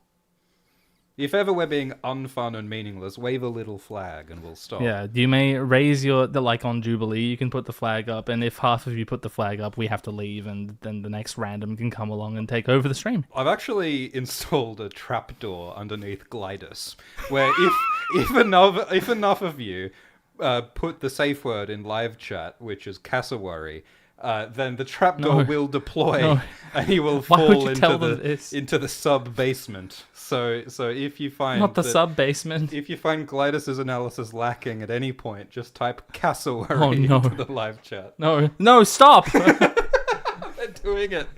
Oh, I can hear the trapdoor creaking. Oh, but I've come up with so much great analysis over the years. Right. I'm the one who realized that the words elephant and mammoth were used the exact same number of times across the 5 books in the Winds of Winter sample chapters. You can't cassowary me to the sub-basement. What's the etymological relationship between the word mammoth and the word mammary? It's exactly what you think it is. Thought so. Yeah. Thank you to R. Lindreth Trimble, who says, if the dagger turns up in Duncan Egg, I will cover myself in wine and eat a roadkill brushtail possum covered in honey and dripping grease. That sounds actually pretty bad. It could be. It's roadkill. Oh, yeah, it's a possum. It's a possum. Yeah. It's probably eaten trash its entire life. I really like how covering yourself in wine is the first step in this culinary experience. I think it's necessary for the rest of it. Interesting. Good luck with that. I don't think either of us want to attempt to pronounce this name. I feel like I would have known at a certain point, but I have forgotten my Irish pronunciation. I'm sorry. All right, I'll take a stab. Iblin OR says, I'm Irish and I'm very happy about Dunk's accent. The BH in Siobhan is a V. I've been enjoying some Bad Sisters lately. I've been enjoying some Dairy Don't Girls say Dairy lately. He said Dairy Girls. I've been enjoying some Irish TV shows, and so I also am happy to see Peter Claffey in A Night of the Seven Kingdoms. And it combines what other actors in Game of Thrones are Irish? I feel like there's a bunch of there's certainly lots from Isn't across Aidan the UK. Gillen Northern Irish? Yeah, and of course Conleth Hill is Northern Irish, I think. and much of it's filmed in Belfast. Yes, absolutely. In fact, I might be mistaken. Maybe one or both of those are Irish. Yeah, well, and I've grossly offended a lot of people. Yeah, we're gonna get geography wrong and offend people, so apologies. But excited to see Claffey in the show for sure. Thank you to Newt Worgan, Knut Wagen. who says Daeron II giving Damon Blackfire land on the Blackwater seems like a real jerk move. Why is that a jerk move? Because there was this Right, I see. Yeah. there was this tension between Daeron, who was the true heir of Aegon IV, and Daemon Blackfire, who was the bastard, illegitimate. Whoa. I didn't realize we were taking stanzas here. Depends on who you ask. There are some Blackfire loyalists out there who insist that Daemon was the right. Where my Blackfire supporters in chat. And of course, this does all connect to the current Song of Ice and Fire plotline, because there's a pretty compelling theory that young Griff is in fact a Blackfire, who is in fact a character who D&D cut. The live chat is all cassowaries right now. You are They're Team bone Cassowaries. gliders. Fuck. Oh my goodness, I'm going to have to fetch the ladder to extricate you from no. the sub-basement. Why You is won't it a have jerk time. move? They're going to get me down there. So because it's chock full of cassowaries. That's so there was this tension between Daeron II and Daemon Blackfire, and Daeron tried to sort of be friendly with Daemon Blackfire. Like, he could have tried to disempower him or assassinate him, but Daeron tried to make peace, which didn't work and led to the rebellions. So I don't know why it's a jerk move for him to give land on the Blackwater. I thought it was part of his sort of appeasement to give him land at all. That is how you deal with bastard claims and second sons and that sort of thing, so on. Our Lindroth Trimble is back and says, I can confirm that Star was a horse. Oh, that star was a horse. Are you talking about the shooting star from Duncan Degg? It most certainly was a horse. Yeah. Thanks for the wildly That is generous donation. an irrational donation. That is an irrational number. Thank you very much, Dalthor. Dalfa. Dalthor. Is that how you pronounce? Well, it's a thorn there. It's a th sound. Dalfa. Thank you very Dalfa. much, Dalfa. Thank you extraordinarily much. That's obscene. Dalfa says, you the best. You the best, actually. And our Lindroth Trimble has become a member. Congratulations. Well done. A member? Cleverson Alex. Didn't say anything. Thank you, Helena's Bug Collection, who says, I was crossing my fingers. I love the names so much. Who says, I was crossing my... We need to make a tier ranking of our favorite names. Someone actually did collate all of them. Well, oh, no, that was our nicknames. Yeah, that was the names for us. And we need to do that I want to rank the nicknames of your the people. names.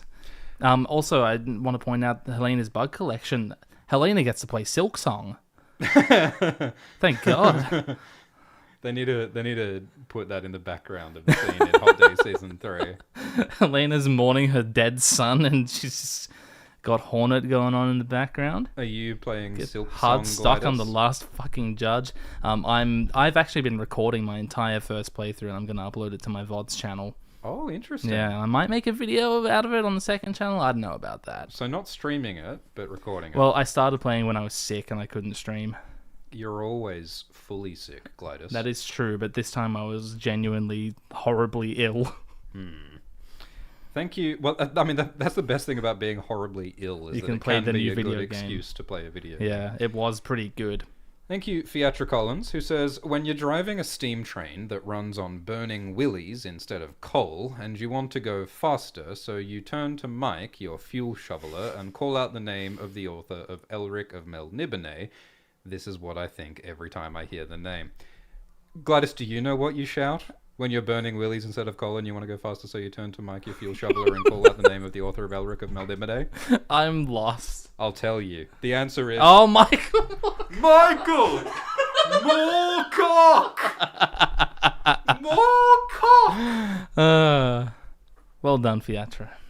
It's a gift, Fiatra Collins. Extraordinary stuff. Yeah, so Michael. So for those who like context, Michael Moorcock. Context fans in the chat, light up. Context fans, yeah, eating good. So Michael Moorcock is a fantasy author who is one of many inspirations on George R. R. Martin, and Elric of Milnibene is a albino sorcerer warrior who comes from an island of dragon people who are dicks.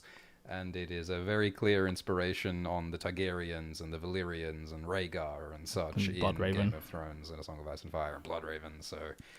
So I liked reading the first Elric book, and it's kind of weird and spacey and trippy and broody and incesty. So you can see why George liked it. He's well into all of those things. More cock. Thank you, R. Lindroth Trimble, who says, Brienne Tarth of Tarth County in the territory of Tarth on Tarth Island in the Sea of Tarth. There's a lot of places in the UK that are like that. More Tarth. More Tarth. Anna Bushina says, Hi, Mr. President Gorsh and Alslama X Schwad. Wow. Oh, boy. Wow. Add that one You to really the list. started reading that before you said it. Okay, Dick Schwaney. What do you think about the theory that Harrenhal was an inside job? I mean, it connects to the question, doesn't it? Well, look, you stayed on theme, Anna Bushina, so I've got to... Well, I won't applaud that. I'll acknowledge that. No, I'm pretty sure that Dragonfire can melt stone. Yeah, but it can break without even melting. It doesn't need to hit melting point in order to fall down. Oh my god. That's an absurd misreading of the basics. You're going to believe everything that the Kingsguard tell you. I saw a very reputable documentary called Loose Change. I saw a really great mummers show in Flea Bottom. Saw this great TikTok about how the Maesters were behind it all because they wanted to bring down Harrenhal.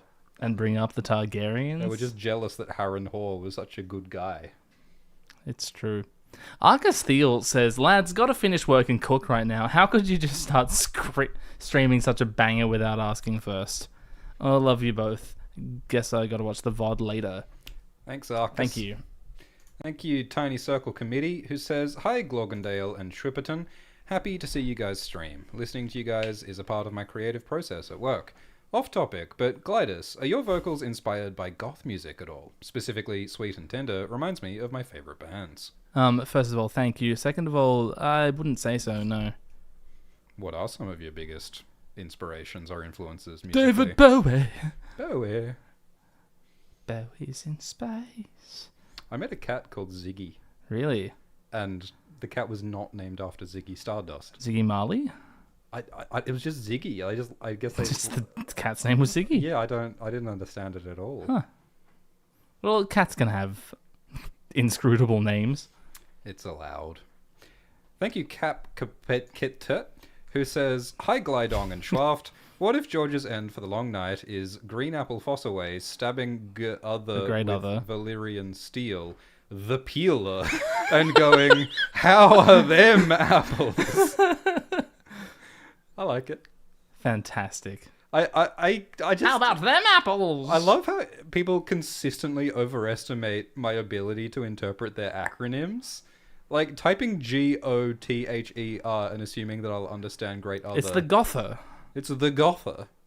Yeah, no, I like that's on brand for the Fossilways. I want more Apple puns. They will come up with some more Apple puns for the TV show. Absolutely, I sure fucking hope so. I mean, like, one of the things that I liked about the trailer was that they took an actual joke that is in the book and they just expanded it a little bit.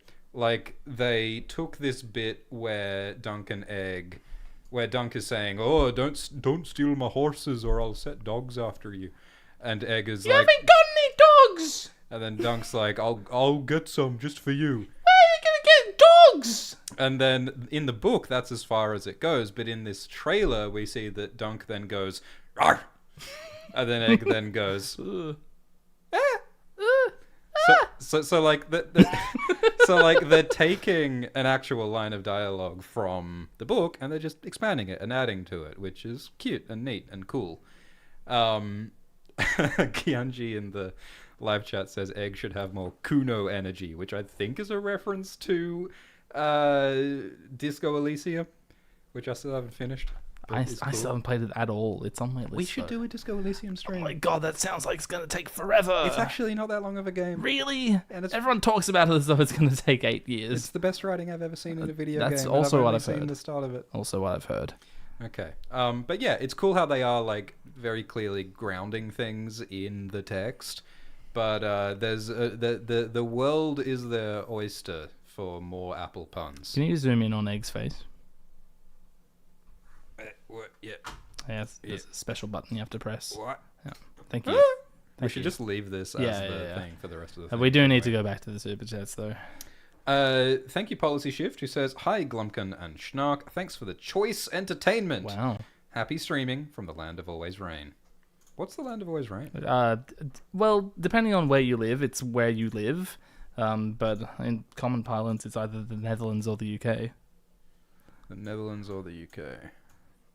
Are you on the fly scene editing? No, I can't do that. All right.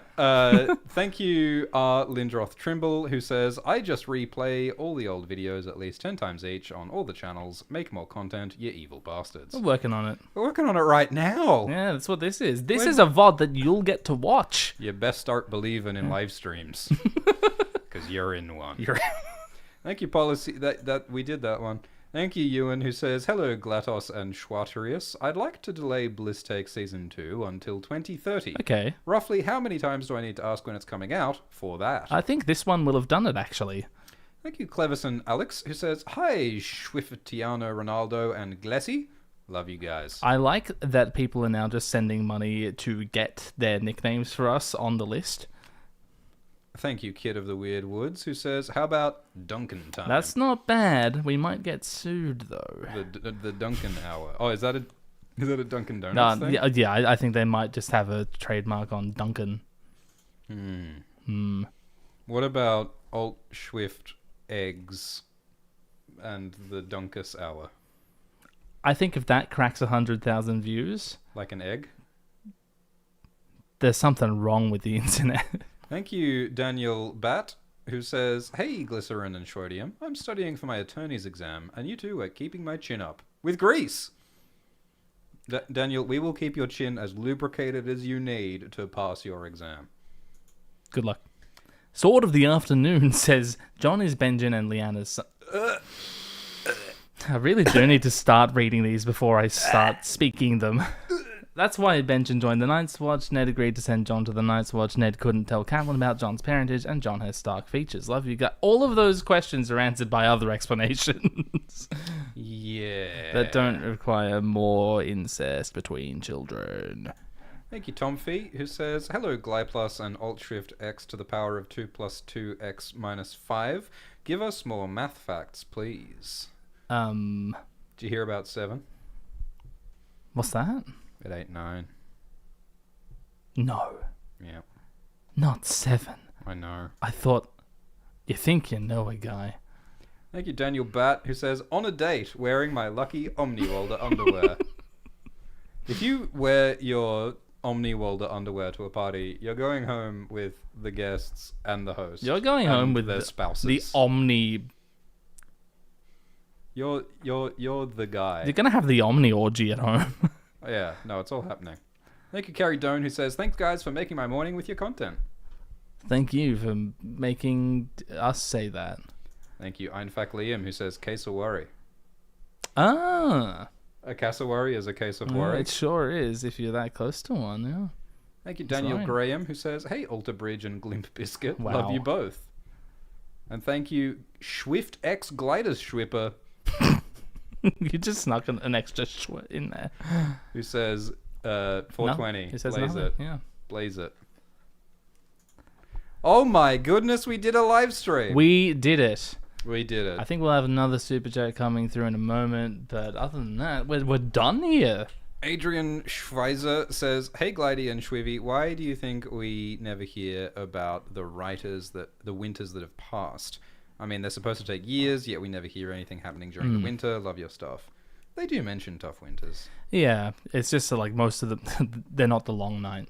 It is probably one of the most implausible things about this whole series that the winters aren't a lot more disastrous and apocalyptic than they already are. Yes, yes, because like a winter that goes for an extra month in the real world would be catastrophic. Like, how does the ecosystem survive? How do they harvest and store enough food to survive the winters? Like, it's something that George Martin doesn't like explore all that much, is how that works. Like, I bet you could come up with some really interesting world building to like explore how that works. Something that occurred to me relatively recently. I was actually shocked that this hadn't occurred to me before. Theoretically, there's another side of the planet. There's another hemisphere where the seasons are reversed. Yeah. As on our planet. So does that mean that like we're entering winter as of the end of A Dance with Dragons? Yeah. So is the Australia analog of Westeros Uthos currently entering summer? Are they going into a long summer? Was the long night just like a party generation of eternal summer for the other half of the planet? I think no, because the whole like hemisphere season thing only really makes sense if it's caused by the movement of the planet, right? Well, who's to say it's not? What force could possibly make a planet move in such a an random irregular? Like George Martin has said, it's not going to be an astrophysical explanation. Yeah. It's going to be a magical explanation. But I mean, it is fun to think like, is Westeros on a planet? Yeah. Well, it says in the world book that the Maesters know that the planet is a planet, that it's a globe, that it's round. Yeah. So if it is a round planet, and it orbits a sun. Like, it's not a rogue planet that's just, like, cometing through open space and just experiences seasons completely at random. So maybe the planet is subject to, like, realistic seasonal forces and whatever. George doesn't appear to be concerned with that, but that could be an explanation. Well, it just could additionally be subject to magical forces. Yeah. So maybe, like, it does have the summer and winter. It's just that on top of that is overlaid another series of forces, and the interplay of the natural and unnatural forces would just add to the irregularity and complexity and weirdness of it. Maybe there's like an El Nino thing going on.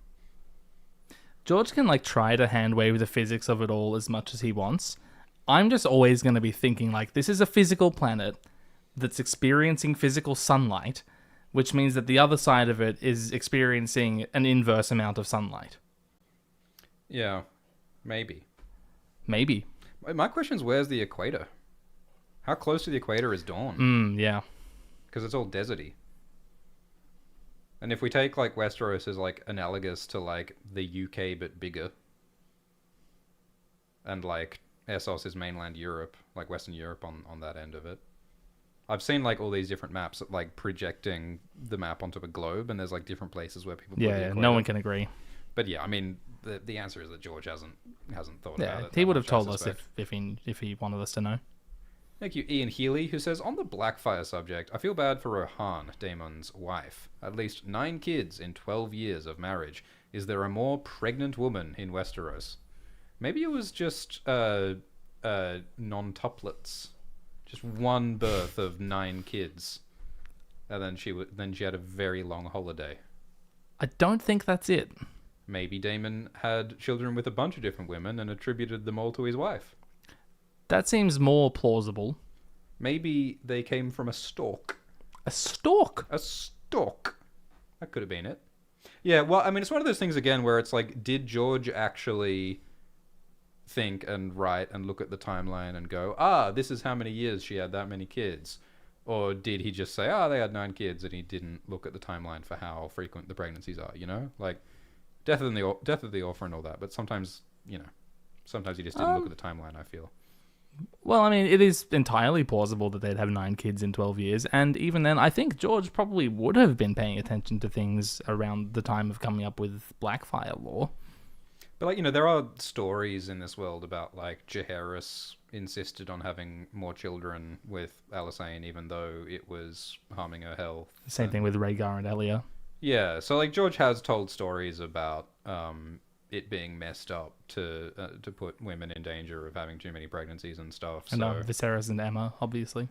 Yeah, so it is a plausible thing, I guess, and there could be a political dimension to it because Daemon Blackfire, as a rebel, might want to have lots of children who can take up his cause if he dies during the Blackfire Rebellion. So yeah, I mean, we can imagine a story there. Seems to have worked if we're to believe that Aegon Young Griff is a continuation of that claim. Were it not a century later, their loins, the Blackfire Rebellions would have stopped. Yeah.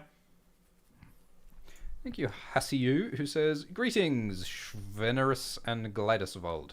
I think George wouldn't fit all the things he wants in 2 books. Also, Vale of Arryn seems to be symbolically connected to White Walkers. What do you think?"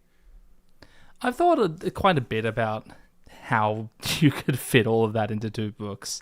Like, just imagining what we think the plot necessary to wrap the story up is, and thinking how large books are allowed to be.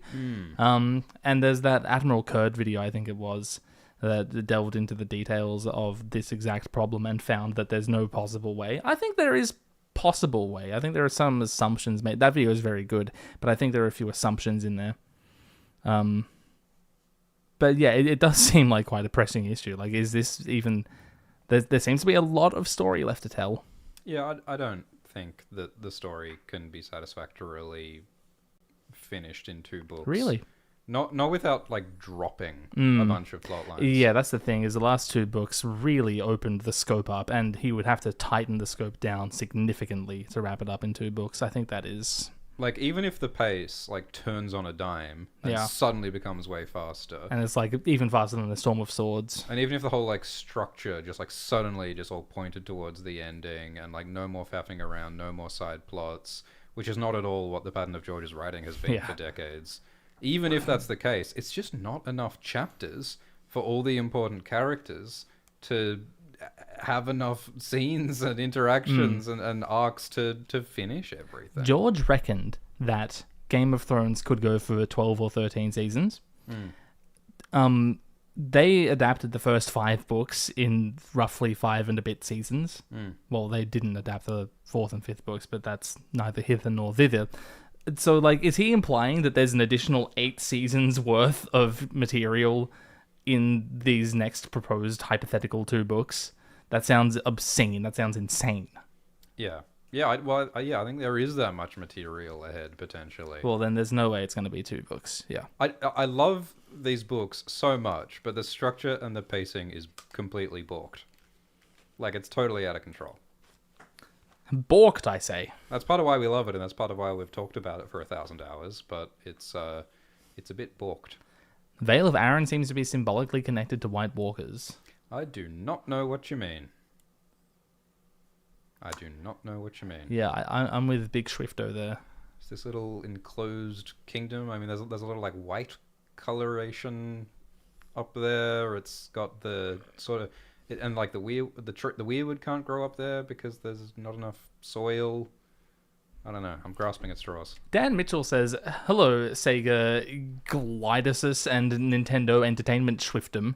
I only sent this message to use this extremely tortured portmanteau. Thanks for all you do." Thank you for that, Dan. Could you say a portmanteau? Thank you, Kit of the Weird Woods, who says, "Weren't Daemon's 2 eldest twins? Could be more." I suppose, like, twins are a recurring thing in families in Ice and Fire and the real world. Is that a thing? Like, if you have one pair of twins, you're more probable to have more twins? I remember reading something about how twins beget twins. It's how twins show up in the families that twins show up in. Thank you, Pure Coin, who says, "America just waking up. I missed the stream. Can you redo it?" Yeah, I've got time. All right. So, a new trailer for A Night of the Seven Kingdoms show has just come out yesterday for most of the world. I forgot my lines. We rehearsed this. I we lost rehearsed my this script. 3 times. I Why lost my script. I think it might be time to wrap up the stream, Gladys. I'm in favor of that. I second this motion. All right. Cassowary is in chat if you agree. Alt Shift X, do you third this motion? Yeah, wrap it up, Swifty. All right, the 3 of us are in agreement. I think we better give Shift back. It finally took a break from making monkey noises to tell us to wrap up the stream. Don't look at me like that. Don't stick the cassowaries on me. Not the cassowaries. Alt Shift X has been crouching in the corner in a loincloth, just eating an entire pallet of bananas, making direct eye contact this entire time. They say Schwitt's the weird one. All right.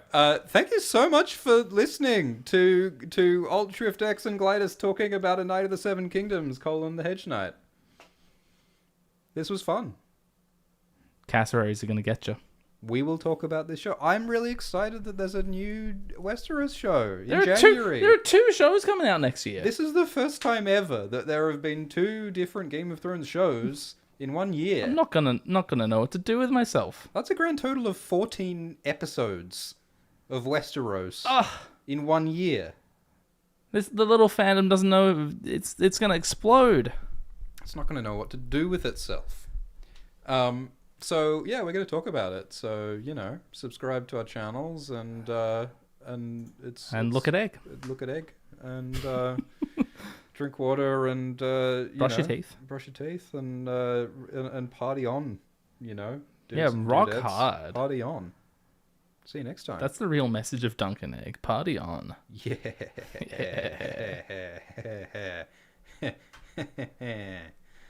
I don't like the way those cassowaries are looking at me. Fucking Lionel Baratheon. Buzz, buzz, buzz.